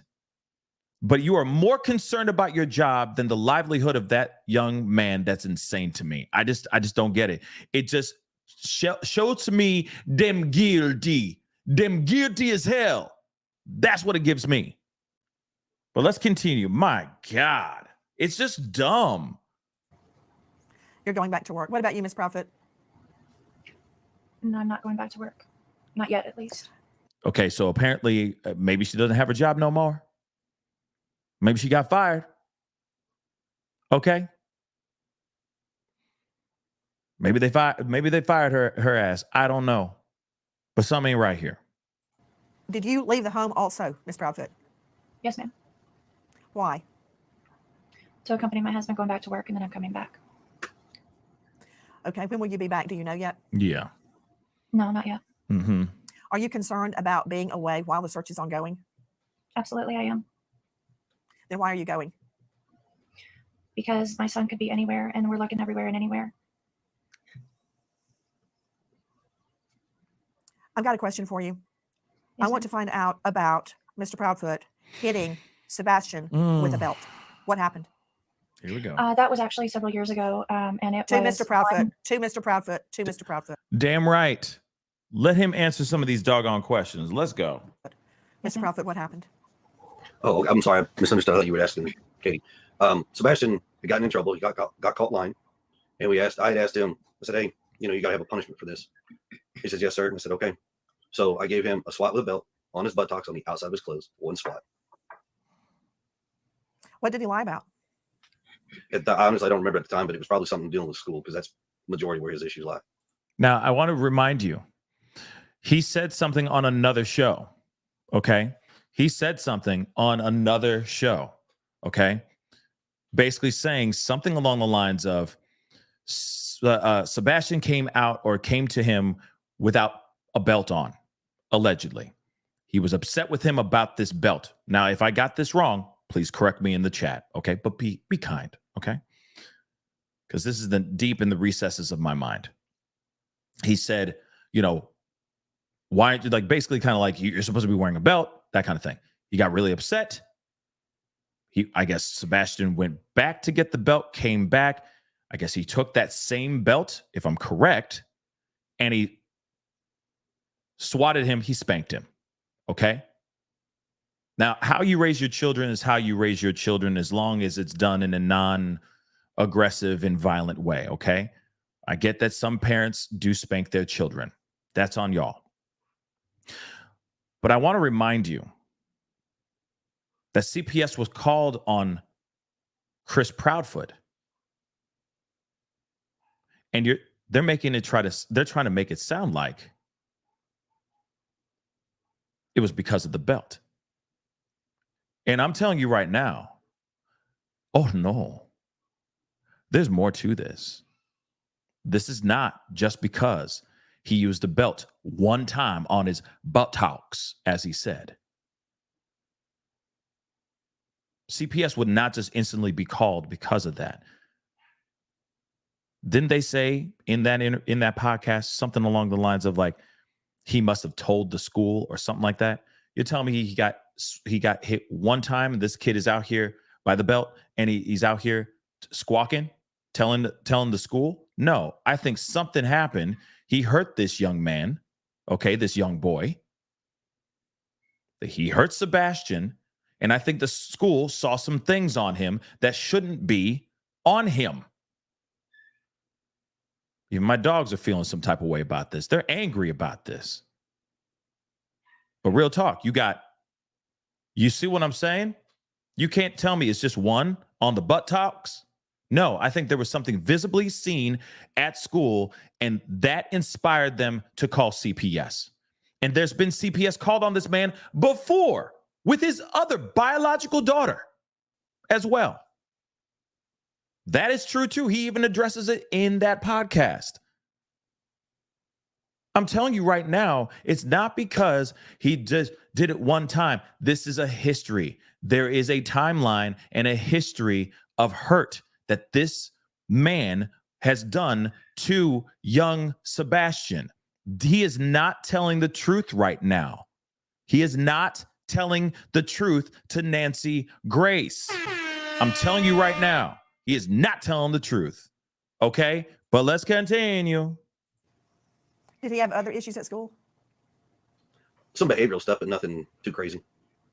What kind of behavioral stuff? He has a hard time. He's like awkwardly socially like blending in with students, so it's a little. He's trying to figure out how to do it, but respecting people's space. He gets a little too close, and then kids don't really accept that too much, so it kind of causes an issue. But he'll not stop, and he continues on. So then it causes an issue, and instead of being honest about it, he'll lie like, "No, I didn't." Okay, Sebastian. Okay. So in other words, he's a kid. He's just like every other kid. Okay. So that's it. And he even said, I don't even remember why he got spanked at that moment. I don't even remember why I used the belt at that time. You remembered it a couple of days ago when you were talking crazy on a podcast, but now you don't remember it anymore. See, this is the problem. If you notice, there's a pattern here. Oh, there's a pattern. Oh my gosh. What is it? There's a pattern. Let me explain. We saw, and we're going to take a look at we're going to take a trip down memory lane. We're going to watch a little bit more of this, okay? And then we're going to take a quick trip down memory lane. But that interview, the first interview that they both had with the news reporter, they sat down, she's doing her Meryl Streeping, you know what I mean? Going, I just need to find Sebastian, you know? And he's sitting there going, well, you know, that's what we were doing. And then, you know, and that's what happened. You know what I mean? All that stuff, right? We saw all that. Then the very next one was them with hands, just hands, and still talking, but hands, right? Then he goes on these other podcasts talking crazy, going, brah, you know, like, you want to ask me questions? Go ahead and ask me questions. I'm just tired of people sitting there saying things when they don't know everything. They don't know the facts. You know what I mean? Talking crazy. Says all about the CPS, talks all about putting his hands on Sebastian and all that, and his hands on his own biological daughter in New Mexico as well. Let's not forget that. Okay. Now, then all of a sudden, as soon as that gets done, everybody and their mom is going, oh my God, because they're listening to that podcast, which was brilliantly done. Okay. And very, very revealing. And then they go, oh, snaps. We got to do it again. Hands. But this time, instead of it, hands, they're doing, yes, ma'am. No, ma'am. Nope. We weren't there. Bushes. Mulch. It's called mulch. They're doing all that because they just realized they screwed the pooch on that podcast because he was talking crazy. Now it's hands. It's this Nancy Grace's version, their version of hands all over again. Haven't you noticed that? Am I the only one that's noticed that?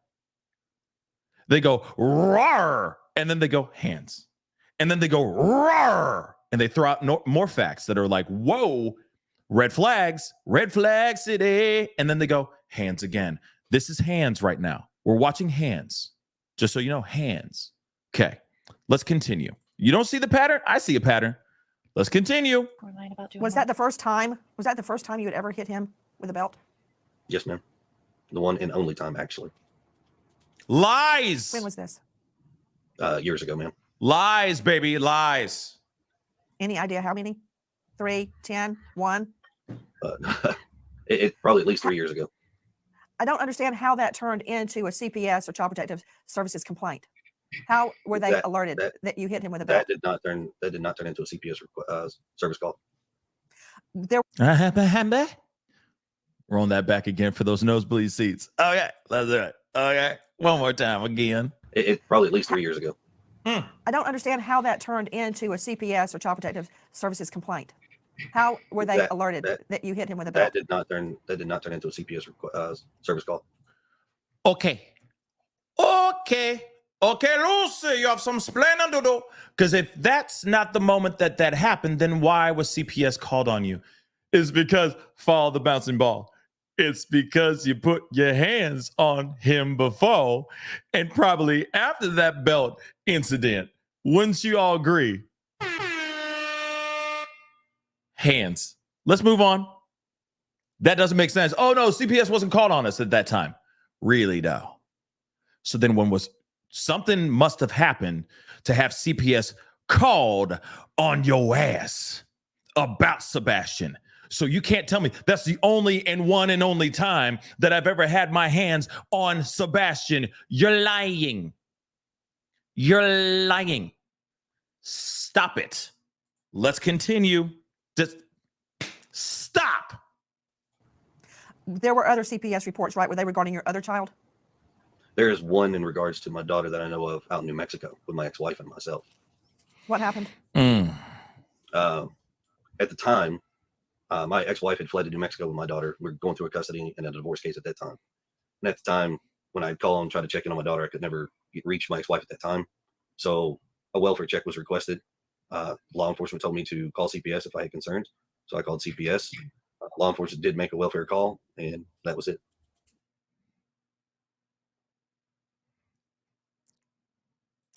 I'm so sorry. Like, I'm just,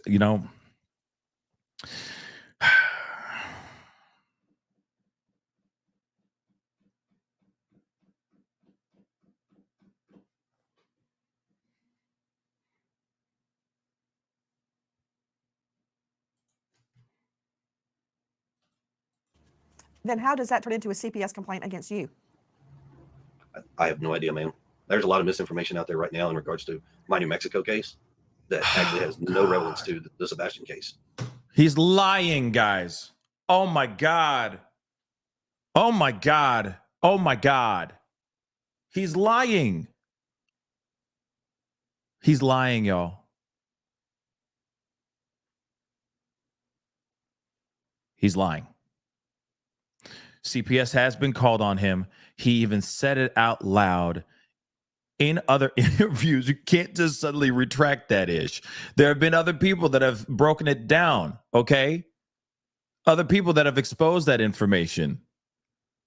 CPS was called on him.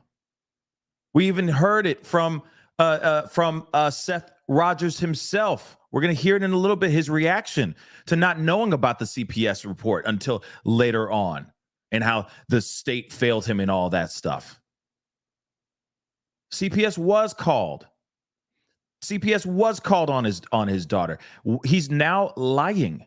And especially, you're the one who gave the information out. You're the one who confirmed that information about the CPS stuff on the podcast. So why are you suddenly retracting it and saying that that's not true? Are you spreading rumors about your own damn self? Like, bruh, come on now. He's lying.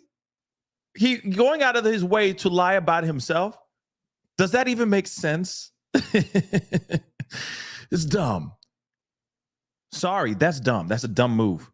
Just be honest. Yes, CPS was called on me. Here's what really went down. So on and so forth. It's water under the bridge. We've moved on. We're trying to find Sebastian. But you keep changing it. You keep moving the goalposts. That's a big problem, y'all. Big problem. Let's continue. He lying. Then was there even a CPS complaint against you in New Mexico? Not that I am aware of. And my attorney and myself are well educated on my case. Nothing we know of. Oh my God. I got to look something up. Was there a TRO taken out against you regarding Yes, your daughter? God. Not a TRO, but a TPO. A temporary protective order. Why was that taken out? So in regards to that case, my ex-wife had a TPO put against her in Tennessee at the time. When we went to court, that got dissolved. I was ordered to hand my daughter back over to my ex-wife at the time. She gets in a truck. She fled to New Mexico. 2 days later, she files one in retaliation. Is it still in place? No, ma'am, that was dropped within, I think, 2 weeks of it being put in place. I've got a question about the belt incident. You're telling me that was the only time that you ever hit Sebastian with a belt. Yes, ma'am. Lies. And you're also telling me that did not make it to CPS? No, ma'am, that did not. Question. I'm sorry. I got questions, and she knows for a fact this man is lying. She's watching this stuff, and she's like, "Nah, come on now. You can't try to slide by Nancy Grace like that." Okay, we're pausing this for a second. We're at 30:08. Let me hold on, guys. I need to play this for you guys. I can't not. We're coming back to this. I promise you. But he's lying. Okay, he's lying. We're coming back to that. I promise. Hold on. Hold up. Hopefully this is the right clip. Just give me 2 seconds because I hate that stuff. This burns my cookies, y'all. This burns my doggone cookies. Okay. Very jerkish, but 1 second. I'm pulling this up. If I'm correct, this is the clip. Let me just share it with you guys right quick. Hold on. Thank you guys so much for being here. It really means a lot. I'm just trying to get this on and popping. Please do me a favor. Hit that like button down below.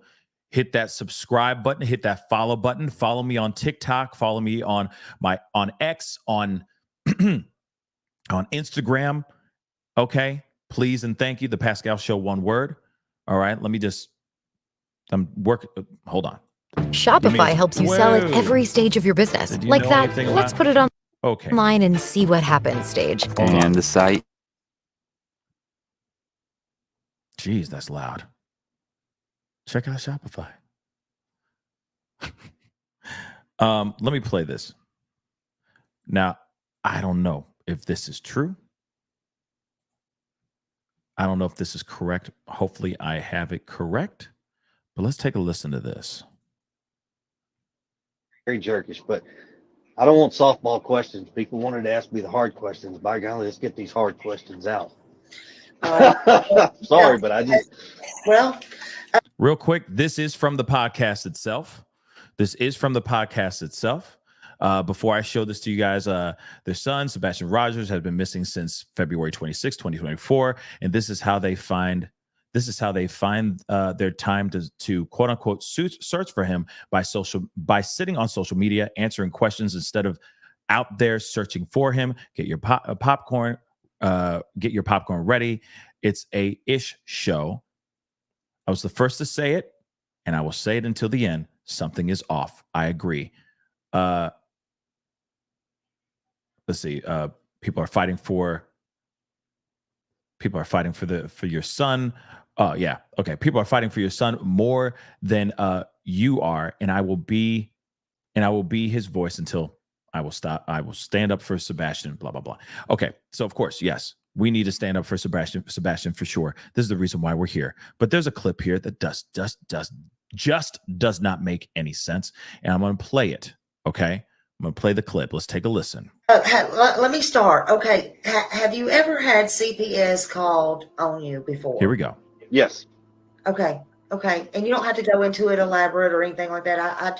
That was the question that I had. And that happens, sometimes, especially when you have a child who is, has special needs and stuff. That's hard. I've had it. Well, I'll be honest with you.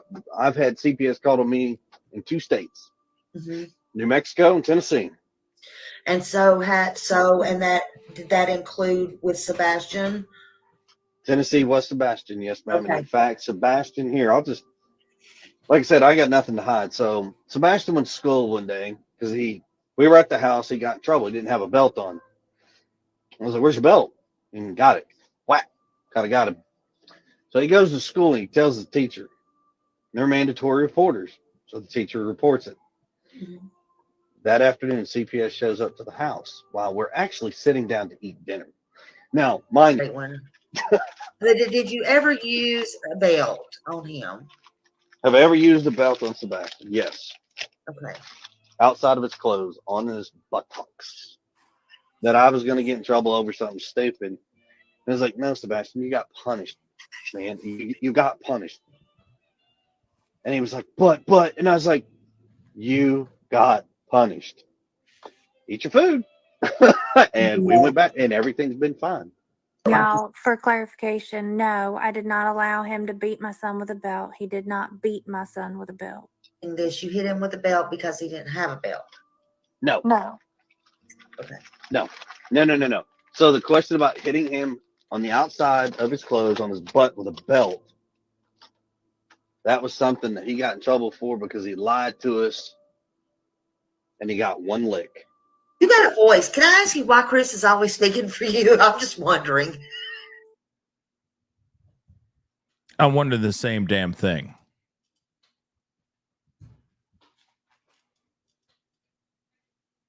You heard that, right? You know what? Because I'm such a good guy. Why not? Let's play it again, shall we? Yeah. We're gonna play that again. People wanted to ask me the hard questions. By golly, let's get these hard questions out. Sorry, but I just. Well, let me start. Okay. Have you ever had CPS called on you before? Yes. Okay. And you don't have to go into it elaborate or anything like that. I just, that was the question that I had. And that happens, sometimes, especially when you have a child who is, has special needs and stuff. That's hard. I've had it. Well, I'll be honest with you. I've had CPS called on me in 2 states, New Mexico and Tennessee. And did that include with Sebastian? Tennessee was Sebastian, yes, ma'am. Okay. And in fact, Sebastian here, like I said, I got nothing to hide. So Sebastian went to school one day because we were at the house. He got in trouble. He didn't have a belt on. Mm-hmm. I was like, "Where's your belt?" And got it. Whack. Kind of got him. Mm-hmm. So he goes to school and he tells the teacher. They're mandatory reporters. So the teacher reports it. Mm-hmm. That afternoon, CPS shows up to the house while we're actually sitting down to eat dinner. Now, mind you, Great one. Did you ever use a belt on him? have I ever used a belt on Sebastian? Yes. Okay. Outside of his clothes, on his buttocks. That I was going to get in trouble over something stupid. And I was like, no, Sebastian, you got punished, man. You got punished.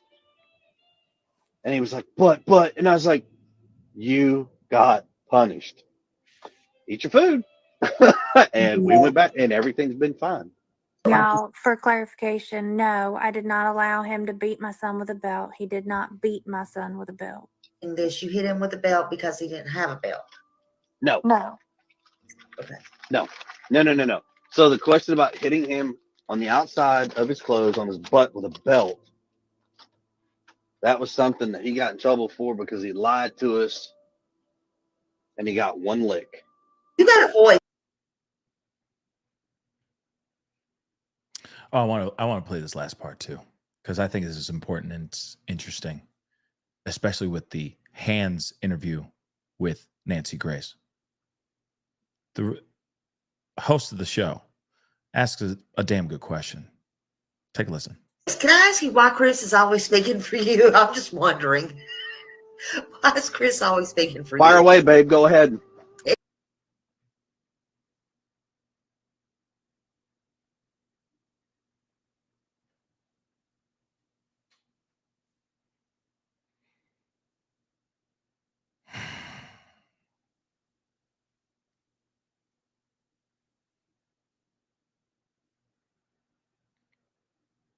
All jokes aside, this breaks my heart.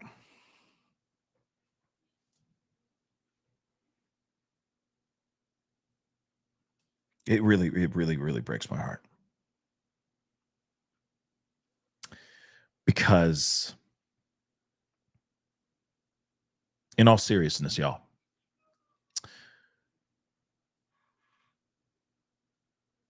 they're going on to Nancy Grace and they're completely changing their conversation. They're completely changing what they're saying in these interviews. They are constantly moving the goal post. You just heard that clip twice just to get it all the way under your skin.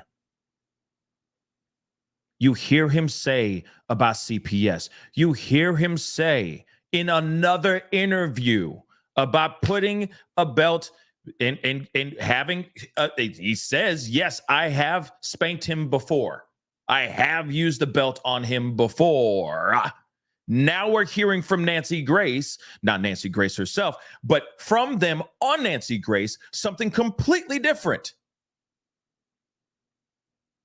I came with receipts, baby. I ain't playing. I am not playing. And you can even see it with Nancy Grace. She doesn't really push back. She just hears it and goes, Because you know for a fact she saw these clips. She's watching social media, or at least her producers are watching social media and all the interviews that they've been on like crazy. And yet he has the audacity to go on national television and lie. Even if he is innocent and hasn't done anything at all, he is not being 100% with anyone. CPS was called on him. CPS was called on him for Sebastian. CPS was called on him for Sebastian. I'm going to say it again. CPS was called on him for Sebastian. And he has a history of putting his hands on this young man, period. We already know that now. But now he's trying to act all innocent. Hands with Nancy Grace. No disrespect, but that's BS. Dude is lying, y'all. Dude is lying.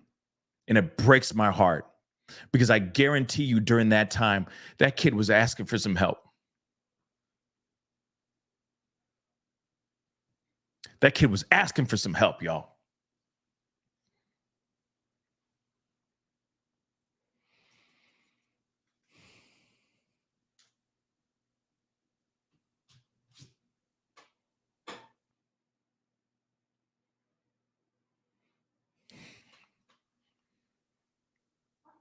Just breaks my heart, guys. I came with receipts. He's lying.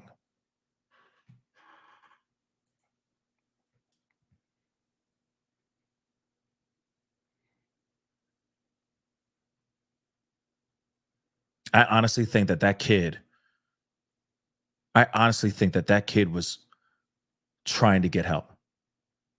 I wouldn't be surprised if he actually did speak up to other people, maybe family members, saying something about the relationship between him and Mr. Proudfoot.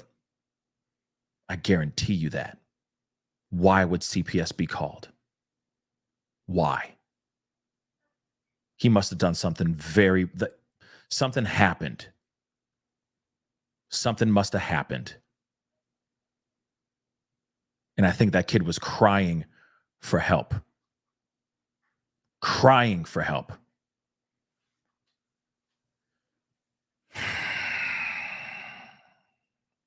I'm going to continue with the Nancy Grace interview, but I'm telling you right now, just put that in the back of your brain.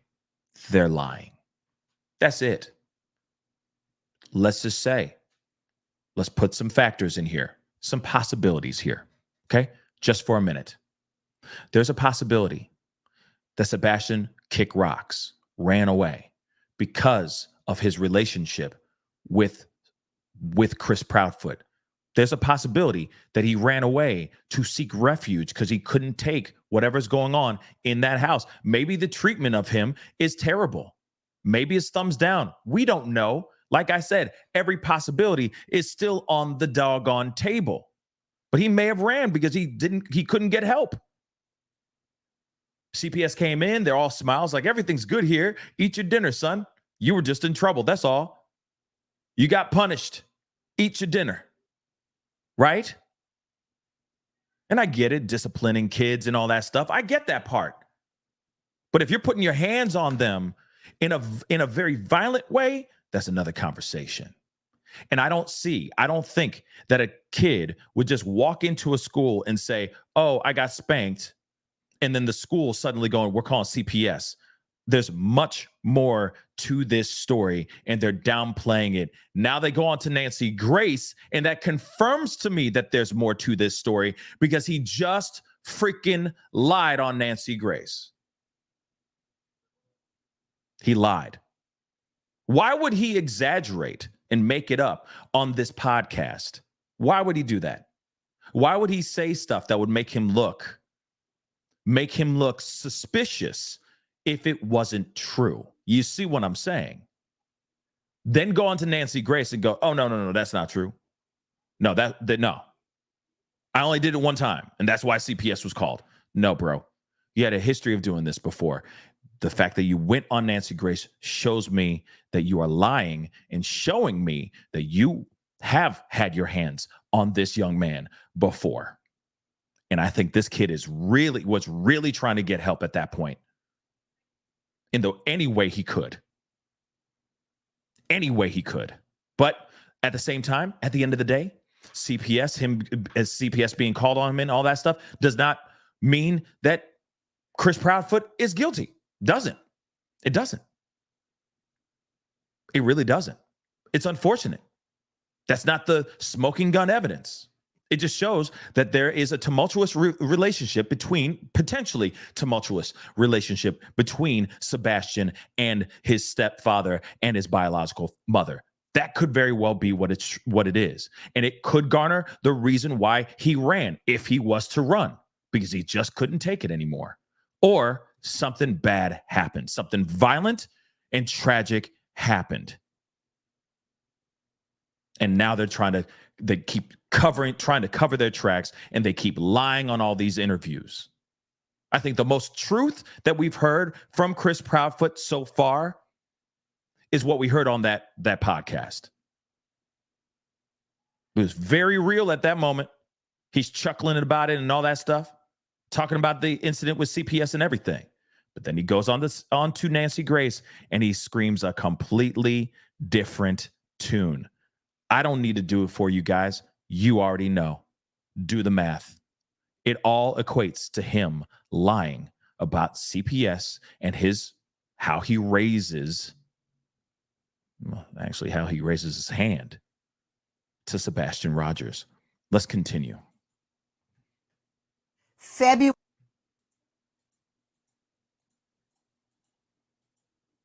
Just queuing it up, guys.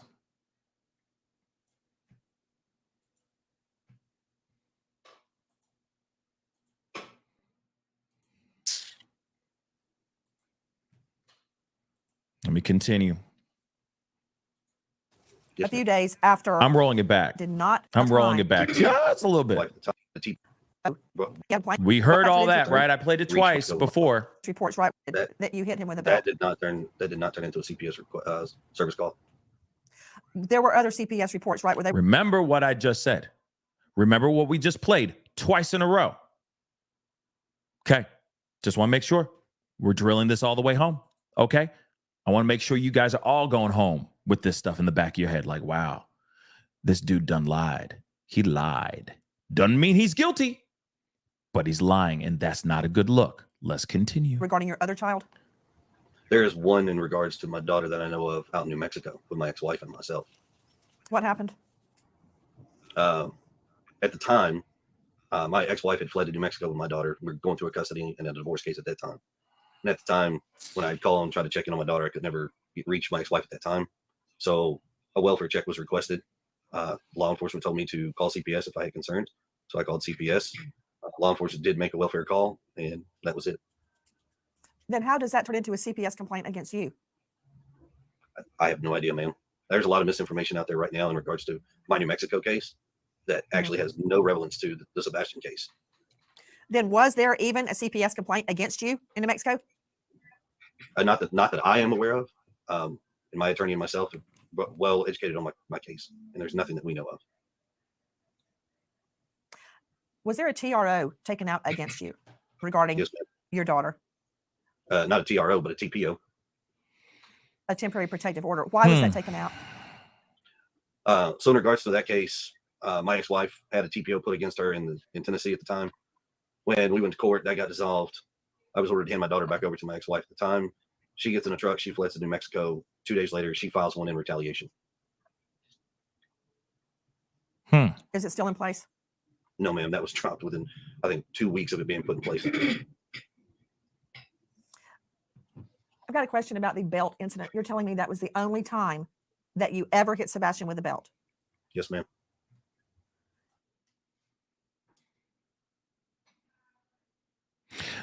I hate to keep emphasizing and sitting on these moments here, but this is not good. Okay? That's not good. Even she's even asking now, huh? So that's the only time you use the belt? That's it? Come on, guys. Come on. He just said the reason why she's saying this is because she watched that podcast. And if he wasn't talking crazy on that podcast, this question would not have been brought up. There would be no pushback. We would just hear it and believe it as fact. And that's it, y'all. Come on. And you're also telling me that did not make it to CPS? No, ma'am, that did not. No, it didn't. But you said it on the podcast, though. Right. Question. Yes, Okay. Regarding Fate's furniture. Hamburger. A few days after Sebastian goes missing, did you replace furniture in Fate's room? No, ma'am, I have not replaced any furniture in my daughter's room. Is there any new furniture in the home? Yes, ma'am, there's a bed that was given to me and it's currently in my garage. Has anything been taken out of the home? No, ma'am. I was curious about a statement that Ms. Proudfoot made earlier that canine dogs hit on the barn around the home and near a retention pond. Did that happen? I'm not sure about the barn, but the retention pond, yes. Because law enforcement says the dogs did not hit, but Ms. Proudfoot says they did hit around the retention pond. So there's been a lot of miscommunication in regards to what is and what is not. To help clear that up, law enforcement has actually spoken directly with me, showed me a few things. What I can tell you is from day one, there was 5 dogs that started the scent for the search. And then after that, from the next 8 days out from that, there have been dogs from all over the country that have come in and done searches and had scent hits in various locations. But I would say a certain percentage of them tend to go toward the same spot, which would have been a retention pond. So the law enforcement dogs did not hit on the retention pond. Is that what you're saying? No, I'm saying they did. There was at least 3 that I know for a fact that did hit on the retention pond. And the pond has been drained, correct? And there was nothing there? Yes, ma'am. They have walked it, drained it, and there's nothing. The retention pond was only knee deep anyways. On one occasion, Mr. Proudfoot, you stated that you and Mrs. Proudfoot have been, quote, vetted and cleared of foul play. That was stated on Chronicles of Olivia. Is that true? What do you mean by that? Yes. So after working with law enforcement of all agencies, they have actually told us that there is no foul play, no nefarious issues. We've been cleared of all wrongdoing. We are working extremely cooperative with all law enforcement agencies at any point in time that they've called, come to the house, anything. Let me tell you something. Police are going to say what they're going to say so that you feel comfortable, because they want to see what you look like out here thinking that you may have gotten away with something. They want to see how you operate out here in these streets. They're not going to sit there and go, we're still watching you. We still think you could be one of the people. They're not going to say that to your face. They're just going to be like, yeah, no, you're good. You're good. Continue. They're not off the table, guys. All right? They're not off the table. You think police are really going to tell them, well, actually, we are watching you. We really do kind of have a feeling that you may have something to do with this disappearance, but just so you know, we are watching you, but go do whatever you need to do. We're watching you. No, they're not going to do that. Not at all. So he can keep continuing saying, no, we're not suspects. Whatever makes him sleep well at night. That's exactly what police are going to do. They're going to play it close to the vest until they're ready to pounce. And these guys are operating out here like they got away with it. They're going on vacations and stuff. Finally, we could be free together. We don't have to worry about a kid anymore. We're free. Let's go in our RV and make passionate love all night. We're free now. Let's be real. They're on a little vacay. They're completely disconnected to this whole thing. I don't care anymore. They're completely disconnected to this thing, guys. They don't give zero damns. They're out here doing that. Yeah, gamer lover. Okay, but still, they out here. They vacating. Okay? They gave this kid his last best day ever, and then whatever happened, happened. That's my theory. And even saying it out loud makes me choked up because no person deserves that. Whatever happened to this kid doesn't deserve it. No one deserves this. No one. But they're out here in their RV. Sure, they're back home now. Sure. But they had a little vacay. They were able to get away and do their thing. Oh, yeah, because they're scared for their lives? No, they're not. No, they're not. They think that they're not in trouble. They're not in trouble, and they're not the guilty party. So they're going in there trying to enjoy some of that freedom. And that's jacked up, but that's what I think is really going down here. This may have been premeditated. This may have been an accident. It doesn't matter. How they're operating out here is suspicious as hell. And it shows me that him guilty. And when I say him, I say they guilty, in my personal opinion. All right? Because Seth Rogers is out here in these streets working his butt off, and they're on vacay. They're on vacation. They're on holiday. Real talk. Instead of out there sweating bullets, covered in soot and dirt, looking for this young man, looking for their son. They're not doing that. They're in an RV somewhere else during this interview. That's insane. Was Sebastian angry or upset before he disappeared? No, ma'am. Not to my knowledge. What is your theory about where is Sebastian? I wish I knew where he was, to be honest. Your theory. I think it's possible that someone has my son. Why? Because I feel like if he had been close to the house or had walked off, that we would have found him by now with as many people as we had searching. Have you checked his social media? He doesn't have social media. Have you checked his phone? His phone has been thoroughly checked, yes, ma'am. Have you handed your phones to police, both of you? Yes, ma'am. Yes, ma'am, we have. Has police searched all of your devices, your laptop, your iPad, everything? Everything. Yes, ma'am. Other than you, Miss Proudfoot, who is the last person that saw or heard Sebastian alive the Sunday before he went missing? Two of his aunts, a cousin, and the staff where we had dinner. And that was at BJ's the night before or the bowling alley? So BJ's, and then we went to the bowling alley, and then after the bowling alley, we went to dinner before coming home. I want to follow up again on the dogs hitting. Earlier, Ms. Prophet had stated the dogs hit around the house, the barn, and at the retention pond. Is that correct? I don't know about the barn, but I do know that they did track to the pond, yes. Did the dogs also hit around the house? Hold on. This is interesting information here too. They say, and this is the problem, this is the part that I'm like, what is really going on here? Because they've been saying that they didn't find any scent at all. Now we're hearing something about a scent tracking towards the pond. What? You see what I'm saying? Like I said, things keep on changing. But we're also not hearing much from 5-0 either about the clues that they're getting. So now we're hearing about a trail of scent going towards the pond. Hear it again. Dogs hitting. Earlier, Ms. Prophet had stated the dogs hit around the house, the barn, and at the retention pond. Is that correct? I don't know about the barn, but I do know that they did track to the pond, yes. Interesting. Did the dogs also hit around the house? Yes, ma'am. On the outside of the house? Yes, ma'am. Were they scent dogs or cadaver dogs? They brought in both cadaver and tracking dogs. Which dog hit, a cadaver dog or a scent dog? Scent dog. It's all been scent dogs that have hit. The cadaver dogs have not hit on anything that we know of.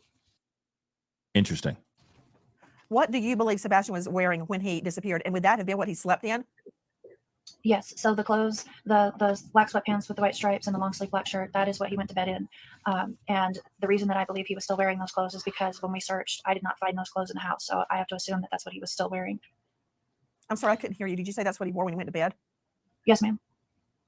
Joining us right now, in addition to Katie Proudfoot and Chris Proudfoot, the bio mom and stepdad of Sebastian, an all-star panel. First to Brian Trasher joining us, Vice President. Okay, and that's where I'm going to stop. Okay, I recommend you guys watching the rest of the interview, rest of the show on this, because we got some other things we got to go into, and this is it's a few days old.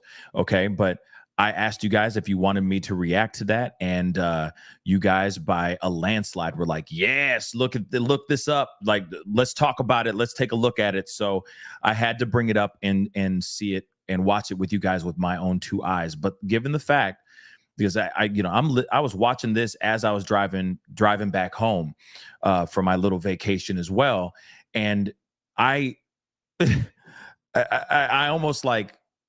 I don't know. I feel like I almost drove the car off the highway because I was so just thrown off. Okay. I was so thrown off about all the information that we about them lying, about them saying things that are not correct in this piece or anything of that sort. It's unbelievable that they actually got away with saying a lot of those things on Nancy Grace.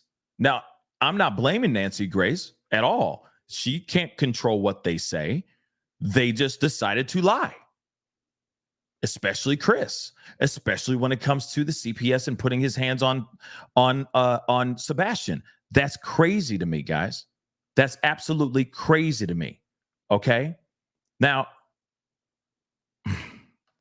I'm just sharing with you guys this article, and there's an interview with Seth Rogers that I want to share with you guys. And I know that's been making people scratch their heads even more as well. And again, it's not any diss or, any throw at Seth, but I think a lot of people are wondering and are curious and confused, about this whole thing, right? The new information that's out here. But one thing I do want to show you is this made the news. How she's defending leaving town during this search for missing autistic son, for missing Sebastian Rogers, stating, "My husband has to go back to work and my son could be anywhere." Now, that is the worst excuse in the history of excuses. No, it's called, you want to be near your man. You want to enjoy a little bit of freedom. And that's exactly what it is. That's the vibe I'm getting from this situation right now. I think that this could have been a premeditated move.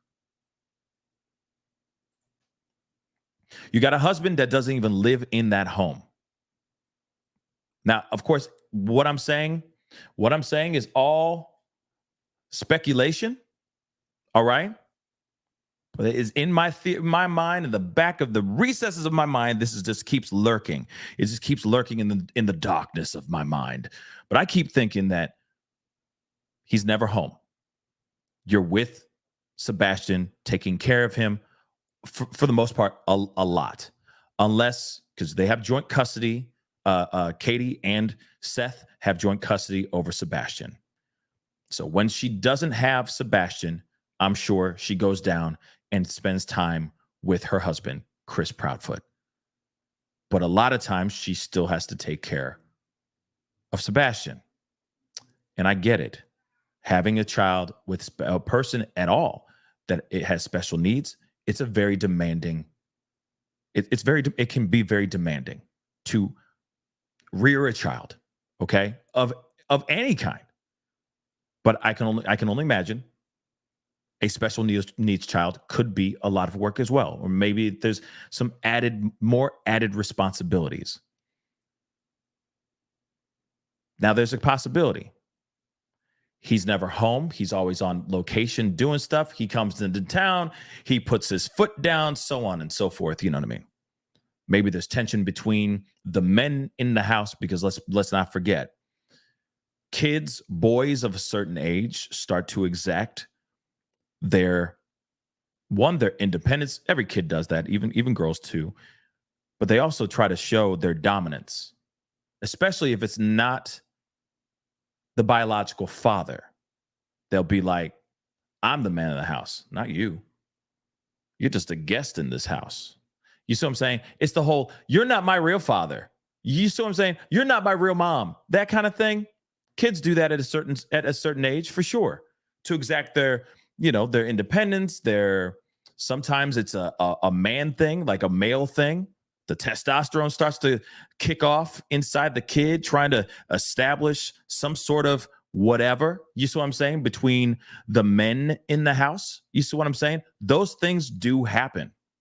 Happens around that age, 12, 13, 14, whatever. This could still be happening. Trying to establish, like, you're not the boss of me. I'm my own man. That can happen. That could definitely happen. But that tension could be real. So then he's not home a lot, Proudfoot. Maybe she's upset, doesn't like that. Maybe it became too much for her and she wanted to find a way out. I don't know. That could possibly be it. Because if you think about his last day, it does sound like a really good day. Like a fantastic Sunday. Going to his favorite spots, doing some really fun stuff. And then right after that, he disappears without a trace. It just makes you wonder. And I think I do believe that the only reason why we are all looking at this with a side eye is solely because of how they are conducting themselves in these interviews.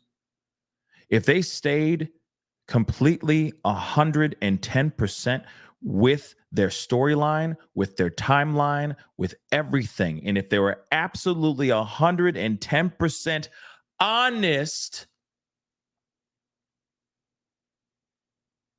I don't think we'd all be side-eyeing them the way that we are.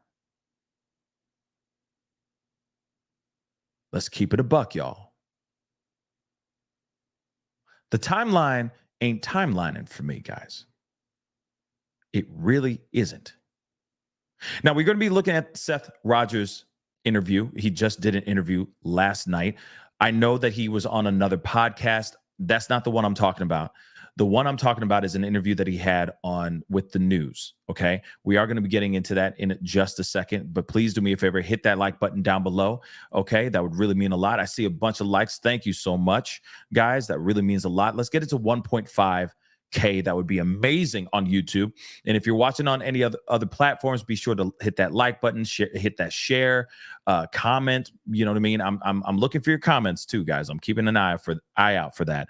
Hit that follow button. Follow me on TikTok. We are going to be doing a late night conversation tonight on TikTok. So be sure to be on there with me. Okay. I'll let you guys know on Twitter when I go live on the TT. Okay. So please go and follow over there. Okay. Hit that subscribe button, that follow button on all other platforms. That would really mean a lot. Okay. Now, real quick, let me knock out a couple of these super chats really quick. Martinique, thanks so much. I have a feeling it's something up with her work van. Maybe. It may be. You never know. But maybe not, right? Thank you again, Martinique. So he's Tommy from Martin. I'm done. Yeah, he's stupid. Tommy, you stupid. Nick, thank you so much for the 5 Canadian. I appreciate it. Fancy Nancy, thank you so much for the 2. I so appreciate your commitment sense. I think you meant like my common sense. Thank you. I really do appreciate that. Thank you. I'm just going to knock those out real quick. Let me get this one real quick. Rose Marie, thank you so much for the 2. St. Jude's doesn't understand a missing child. Lies. Yes, exactly. When they sit there and go, no, we understand what's going on. This is a national story. Everybody and their mom is watching this. We understand that you're looking for your stepson. take some time off. Your job will still be here when you get back. That's a lie. This whole thing right now is a bold-faced lie. Or if the job is literally that terrible, then you need to sue that business and sue that job, period. Because they don't understand that your stepson is missing and that you need to be there. That's ridiculous. That is a lie, y'all. That is a lie. Okay? Taryn, welcome to the family. Thank you so much. I really do appreciate it. Thank you, thank you, thank you. Tipsy Gypsy, hey, highest in the room. Thank you so much for the 20. Thank you for sharing the facts. Thank you for taking the time to take a listen, and all y'all for taking the time to watch and take a listen. But again, I will say this though too. It's very important that there are multiple interviews, especially when there's suspicious disappearances like this. It's incredibly important because one thing you can find out is when they're lying.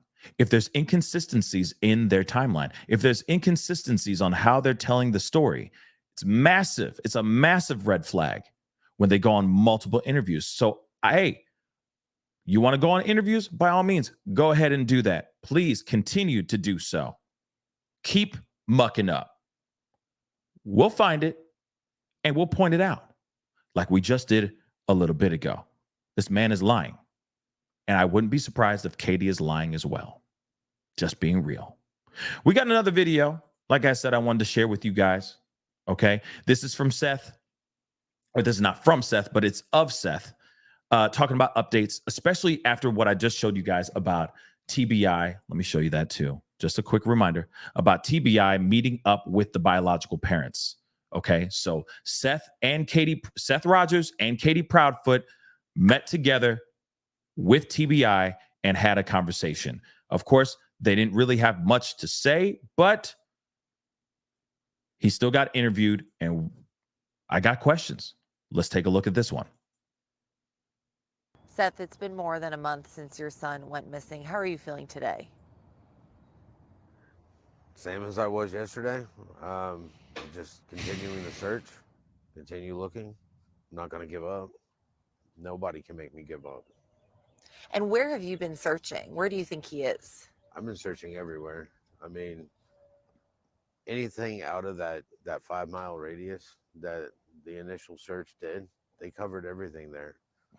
But there's stuff elsewhere. I mean, we got a lot of territory to cover. No doubt. This young kid is nowhere to be found. So you're telling me that you're just going to stop because he wasn't found in a landfill or he wasn't found in this wooded area? No, he could be anywhere. You keep going. And that's the reason why Seth is out there. He's not going to stop until he finds his son. Let's be real. And I commend him for that. Two completely different parties here. One wants to go on vacation and another party is actually there every day. I'm sure his job understands why he's out there. It's not like he's sitting there going, oh, I'm sick. Can't be there for 3 weeks. No, he's there and his job understands because his son matters more than being out there, patrolling the streets and being a cop right now. It's ridiculous, y'all. And it being over a month, he could be anywhere currently. So I'm searching everywhere. You, Katie, and Chris had a meeting with TBI today. Did you find out any new information? There we go. Not that I can discuss. Damn. Any progression? I'm wondering what he does know, though. What is it that he knows? And yes, Lisa, do you know how many times he's been asked these kind of questions? Imagine how many times he's been asked these questions. This man is tired. He's tired. You can see it, and I don't blame him. He's tired. And he's asking the same mother-loving questions over and over and over again.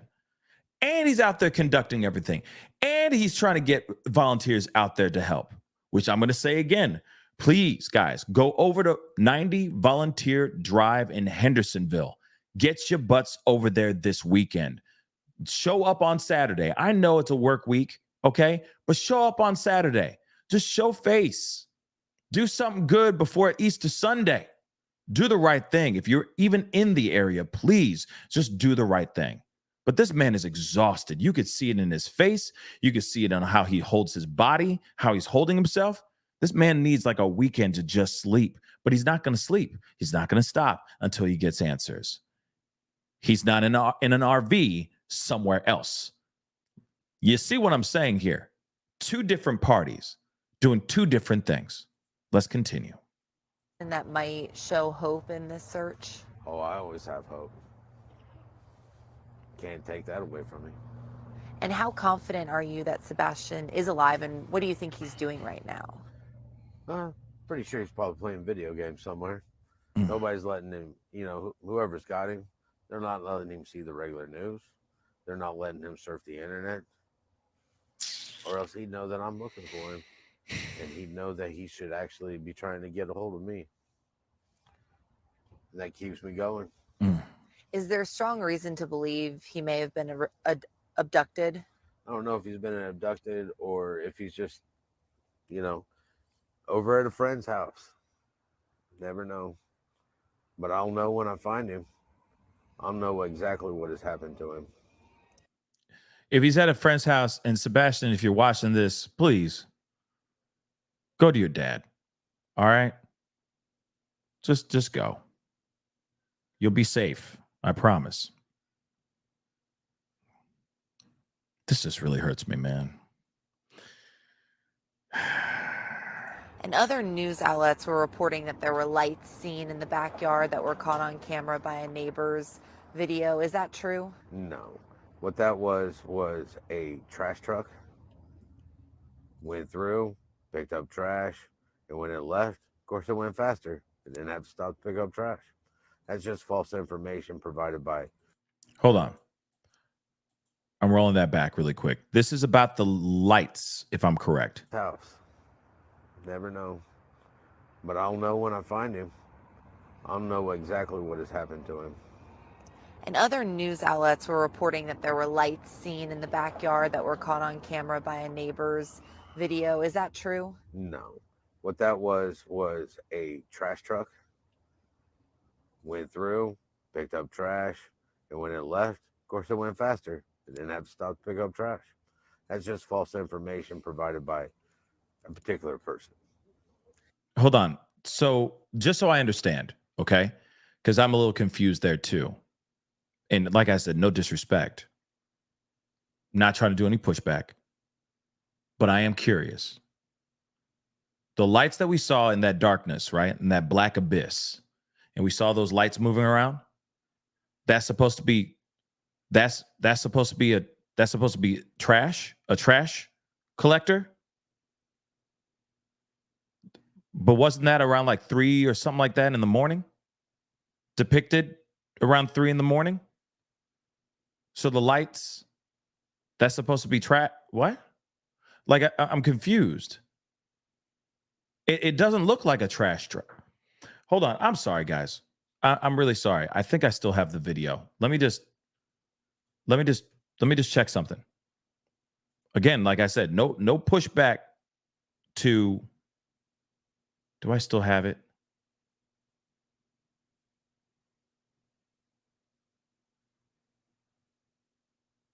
Yes, I do. So if I'm correct, and this is short, this is supposed to be trash? So subject 1, subject 2,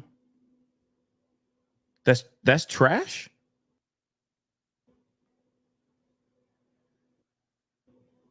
You see what I'm saying?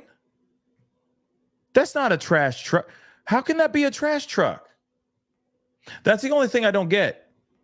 I'm just playing it in repeat. But again, remember, we talked about this. That's a little weird, right?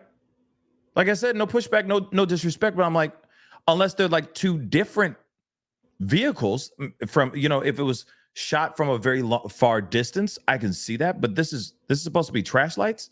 But they're two different lights kind of moving in and out. So I'm a little confused there, guys. I'm just a little bit confused. We're going back into the interview, but I'm just saying I'm a little confused there. Okay. And maybe he didn't mean that. Maybe he did. I don't know. But that's one part I'm like, wait, so what? So then what is that? Right? Is it trash men that have flashlights in their hands? But then in my mind, it's like, I never knew that trash men or garbage men would go at 3 o'clock in the morning to pick up trash. I figured that they would do their shifts a little bit later on, still very early in the morning, but not 3 o'clock in the morning. That's a little bit of a surprise to me as well. But again, those just look like flashlights to me.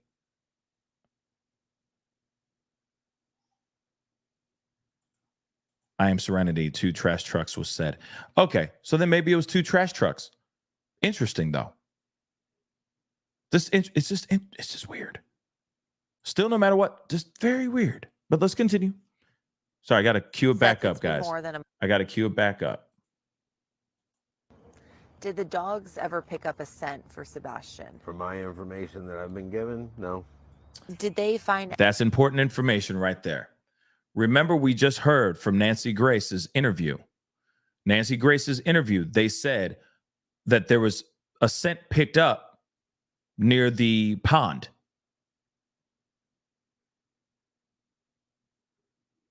The water retention pond or whatever.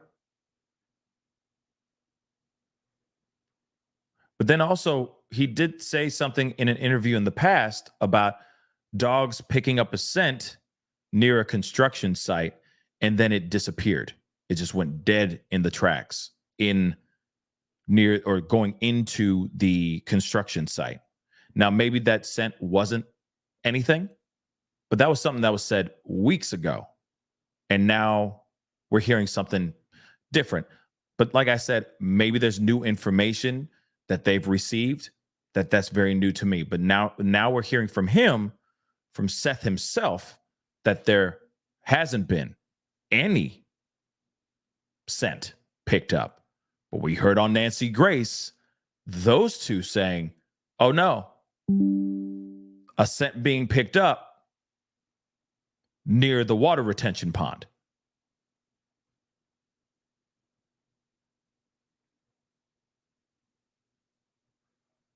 Interesting, right? Carbonize, thank you so much for the 14 Canadian. Yeah, if the dogs alerted at the pond, they'd have dragged the pond. Exactly. I agree. So why haven't they done that? If that is true. If that is true, why haven't they done that already? That should have already been done, right? That's a little weird. Now, I'm not sitting here saying anything about Seth at all. I'm just wondering, the Proudfoots have information that apparently he doesn't know about at all. And I think that's something that needs to be addressed. Hopefully he'll be able to talk to them about that as well, because that's information. If they know about that and he doesn't, they need to talk, real talk. Or 5-0 needs to be real with Seth and let him know everything. That just doesn't make sense. Okay? Went through, picked up trash, and when it left, of course, it went faster. I didn't have to stop to pick up trash. That's just false information provided by hold on a particular person. Okay, so it was drained. The pond was drained. Okay, thank you. Thank you for all you guys. You guys are all saying it. Reality wins, Floating Lotus. Thank you so much. I appreciate that. I didn't know that they did that. B. Williams, if there's audio about footprints being seen, please send it my way. Y'all can send it to me because, obviously we're not done with this case. We're still going to be talking about this as well. We still got Diddy stuff and all that crap too, but we're not done talking about Sebastian. Okay. But thank you so much. That's good to know. Like I said, I've been off this case for a little bit. I'm just kind of getting back into it, getting all the details. So if there's any information like that, please send it my way. That would be greatly appreciated. Okay. Thank you guys so much. Let's continue on. Okay. Did the dogs ever pick up a scent for Sebastian? From my information that I've been given, no. Did they find anything on Sebastian's cell phone that would, kind of show that he was going to run away or where he might be? Not that I know of. He didn't have any internet access or anything on there. He'd have been able to call, text, take a picture. And that's it. Use the calculator. That's about it. Was Sebastian in school on Friday, the day before he went missing? Yes, ma'am. Are you, Chris, or Katie, or any of you suspects in this case? Here we go. We're not. They're not going to tell them that. Okay? They're not going to tell anybody that they're not suspects. They're not going to say that verbatim. They really are not. Okay? They're not. They're going to keep that very close to the chest until otherwise. I don't think that he is a suspect. I will say that. I do not think Seth is a suspect at all. I don't. I really think the interest and the focus should be at the other party. That's what I think. I don't think he's, his timeline, his story has not changed from what we've heard and learned so far. Let's continue. Have you been cleared? I don't know if the investigation is still ongoing. We wouldn't be cleared until the investigation's done. But currently, from my understanding, they don't have any information that would attach us to any wrongdoing. CPS has gone to Katie's house before. You didn't know about that until this investigation. How does that make you feel? That somebody somewhere dropped the ball because I was never informed. And I'm the biological father. I have joint legal, joint physical custody. Somebody dropped the ball and didn't reach out and inform the father, which is me. That's messed up, y'all. And I don't understand why the state dropped the ball on that one. What's up with that? Interesting, right? And how did you find out about CPS? Podcast. And I mean, how does that concern you, especially with this case, that they might have done something to cause him to run away? Mm-hmm. I don't know what that really means, but I just know that I don't have all the information. Is there an official timeline? And I know people, there was, we went to bed at this hour, but does TBI or anyone have an official timeline as to the series? I'm pretty sure they do, but I'm not involved in the investigation, so I wouldn't have it. Have the three of you been in contact every day like you were several weeks ago about this? I was in contact with both Katie and Chris today, but I've heard he said his phone is open and available. Well, so is mine. You can leave a voicemail. Like 7 or 8 people have already left me voicemails today. Mm-hmm. I'm going. I get people calling me while I'm on the phone, and it's like, I can't just sit there and answer the phone for everybody. If I did that, I probably wouldn't be able to get out of my house. There's been a lot of criticism over this investigation. I'm sure you've received criticism as well as the Proudfoots. How does that make you feel in a time where you're just trying to find your son? People are being, that goes back to those keyboard warriors I talked about on the first interview that you and I had. They're still at it. They'll never stop. There's cowards in this world, and then there's people who are go-getters. No doubt. My feet, they're on the ground. They're never going to leave the ground. I'm going to find my son. Period. I'm with that 100%. Okay. Like, but yeah, I get it. Keyboard warriors that are definitely out here. It's a double-edged sword. You guys know this. It's a double-edged sword in this unfortunate game that we're in. When we're trying to keep a story, a person's name alive and a case alive and all that stuff, it comes with the territory. Haters gonna hate, and if you give room for people to talk mess, they're gonna take that room. But he's right. It's like that's not gonna stop him from looking for his son. Okay. Prime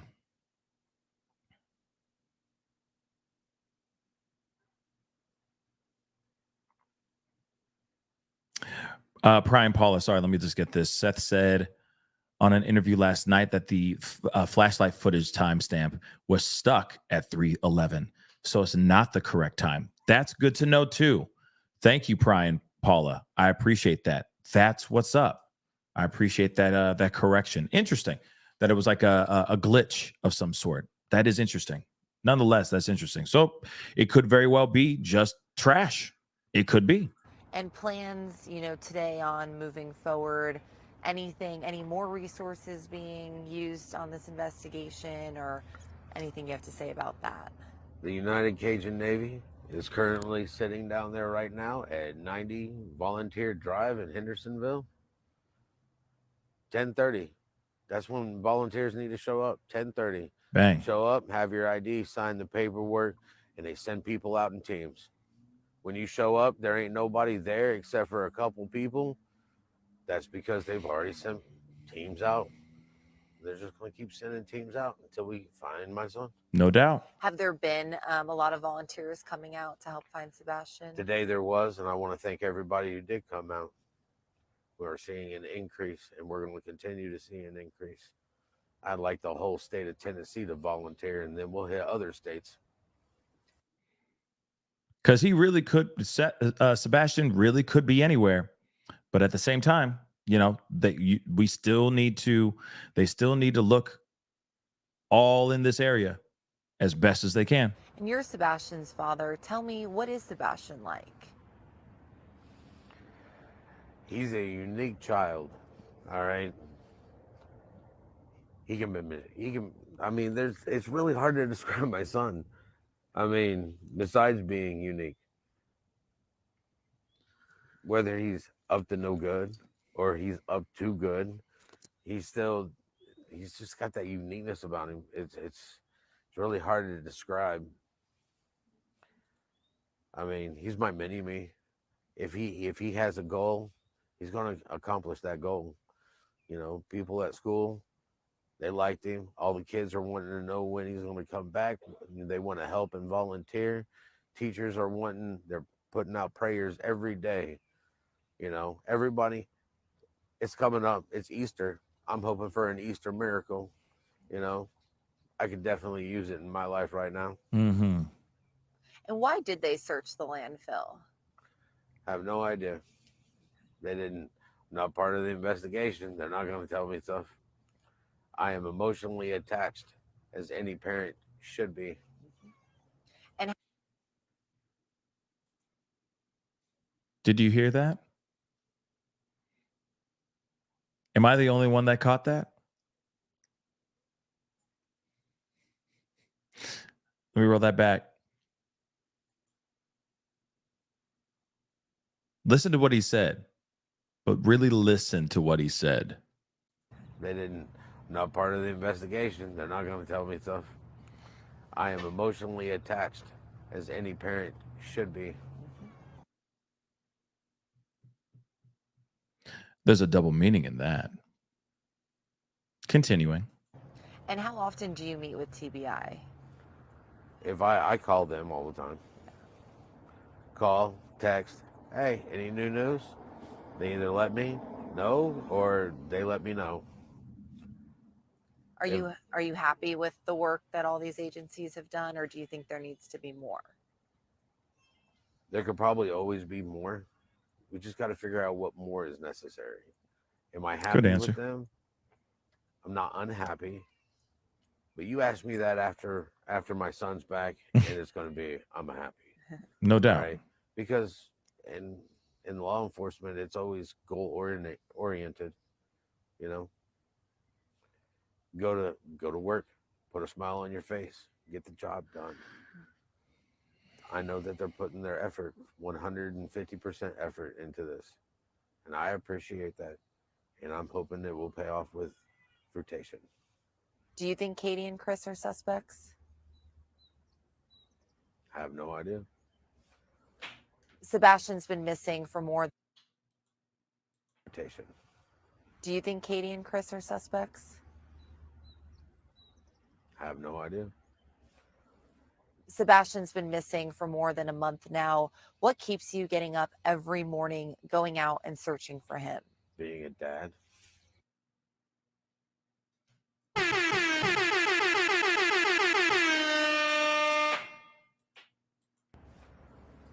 Sebastian's been missing for more than a month now.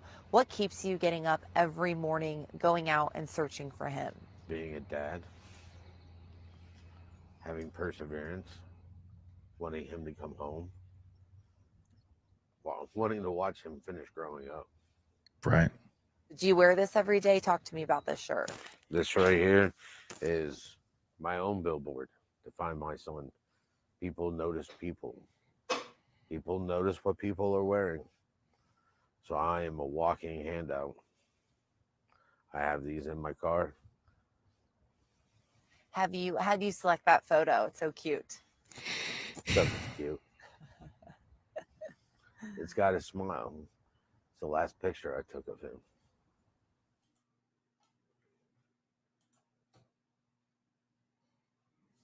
Listen, if you are at all interested in helping out, Sebastian Rogers needs your help. Seth Rogers needs your help. If you even have 30 minutes out of your day and you are in the area, if you're in driving distance and just have a few hours to just drive out there and just put in a little bit of sweat equity out there in helping find Sebastian, please go over to 90 Volunteer Drive in Hendersonville. It's that easy. Okay. If you're in the area, you're in between somewhere. Okay. You're in that area. You're near that town, whatever it may be. You may be in Nashville. You may be in Memphis, whatever. If you have just a few minutes, even just a few minutes to just show your energy, show yourself, and give some positive energy to the search for this young man, please do so. Seth Rogers really needs the help. He really, really does. Okay. Now, I understand not everyone can do it, but some people are. Like Bluebell just said, I'm 46 minutes away, but I can't. And I understand that. But there are other people out here that live less than 46 minutes away that could go over there and just show face and just put in some help.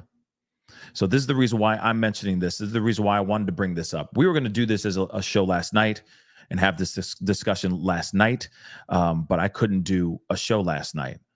And I knew it was going to be a big show as far as a long show. So I was like, I'll just do this in the morning because I want to make sure as many eyeballs that are watching this show know that Seth Rogers is reaching out and has been asking for more volunteers. I have been speaking with him very closely. All right. We've been talking a lot. And I'm telling you right now, he needs help. He and his family are doing everything they can to find Sebastian. He and his side of the family, let me just say that, are doing everything they can to find Sebastian. But there has been a little bit of a dip in volunteers, people showing up. Now that the weekend is coming, now that Saturday is going to be tomorrow, I urge you, I implore you, I beg you to please go out to Hendersonville. Go to 90 Volunteer Drive in Hendersonville. Go help out. Like I said, 20 minutes of your time would mean the world to this case and to this search. So please do that if you can. One thing I will say, and this one really gets me because it aggravates me. Because I keep putting myself in Seth Rogers' shoes. I keep putting myself in Seth Rogers' shoes. Because I know that's exactly where I would be if my 15-year-old kid went missing. And I'd be doing everything. I'd pull out all the stops. I'd quit my job. Literally. I'd turn everything off. All other bills that I have to pay for, all that stuff. Keep the cell phone on and that's it. And I'd be advocating and fighting to find my kid. I'd stop at nothing.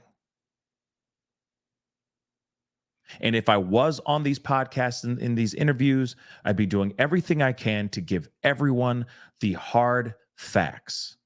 I would not be out here lying, changing my narrative, changing the story every chance I get.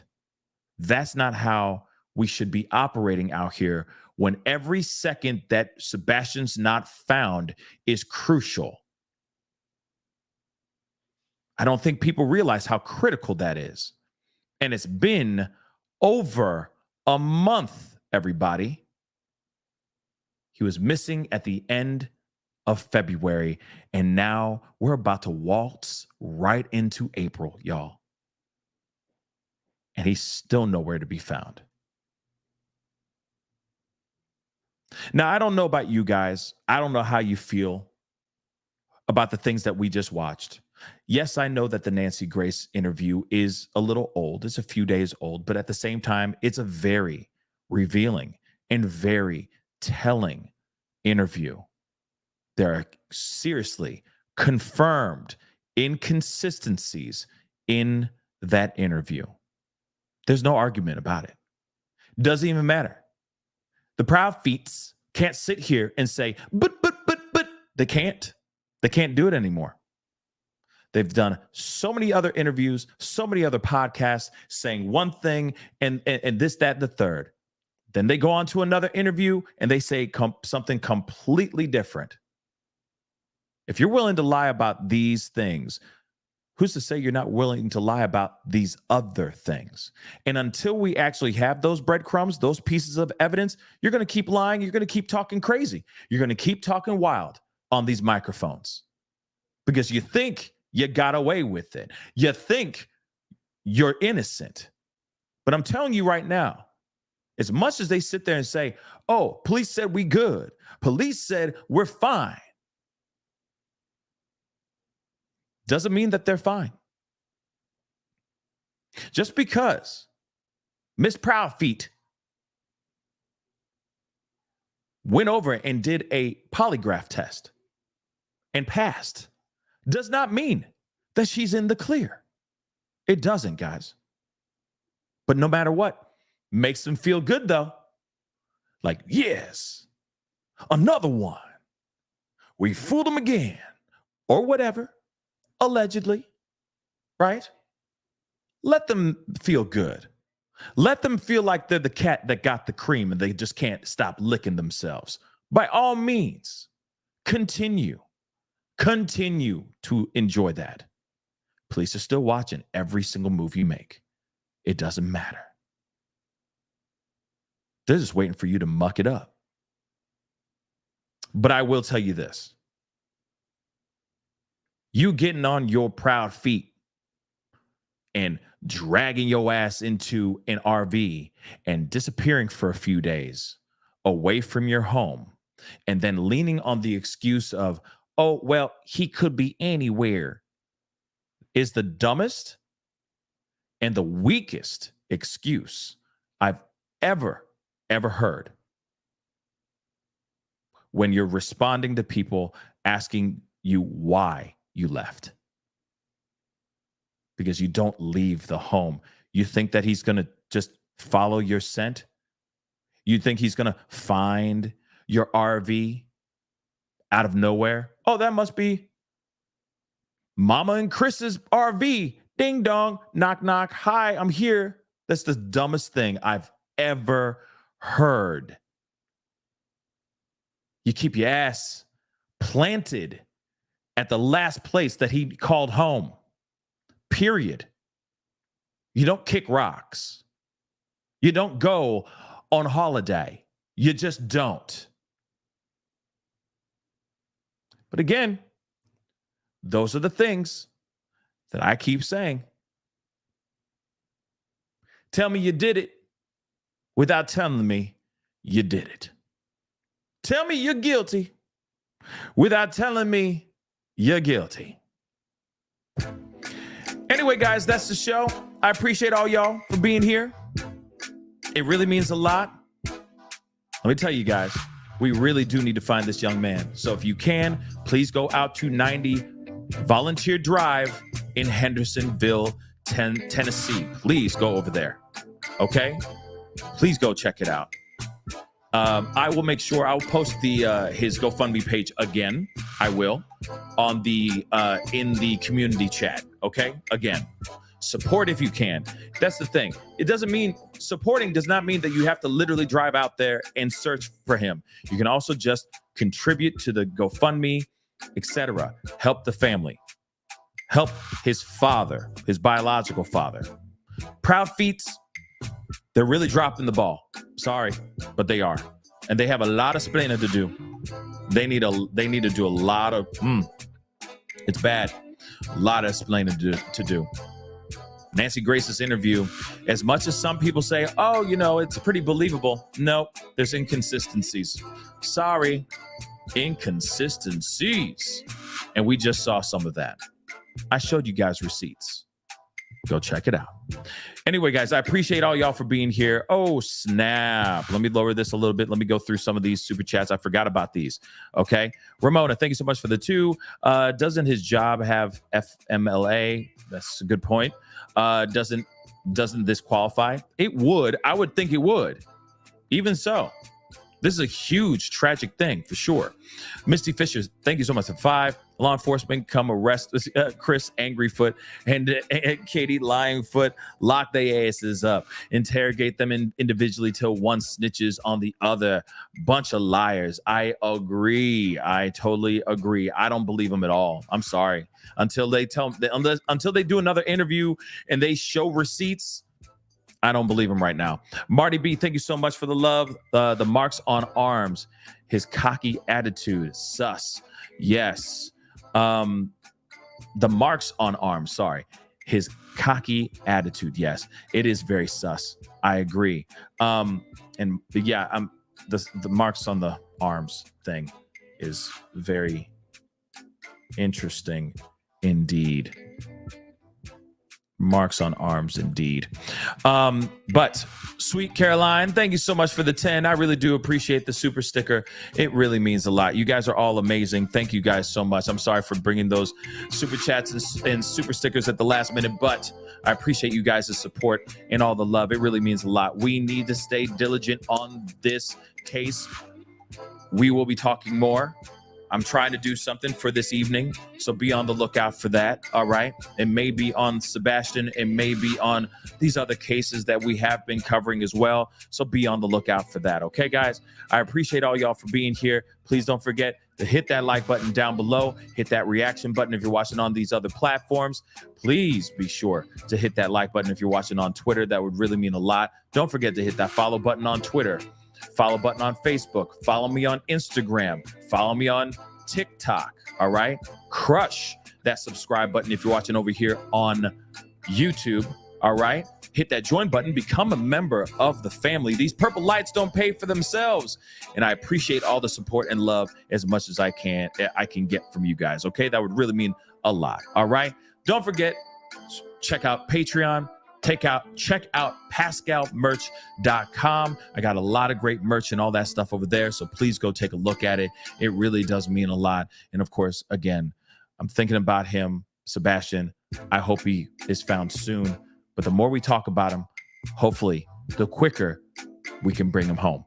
Anyway, guys, it's time to get going. Much love to you guys. Have a safe, wonderful night or day. And if I don't see you this weekend, if you missed the show, have a safe, very safe weekend. And of course, if you celebrate it, happy Easter to every single last one, y'all. Anyway, guys, it's time to get going. Much love to you guys. We'll be talking soon. Be good to yourselves. Be good to one another. And I'll see you guys very soon. This is the Pascal Show. Bye.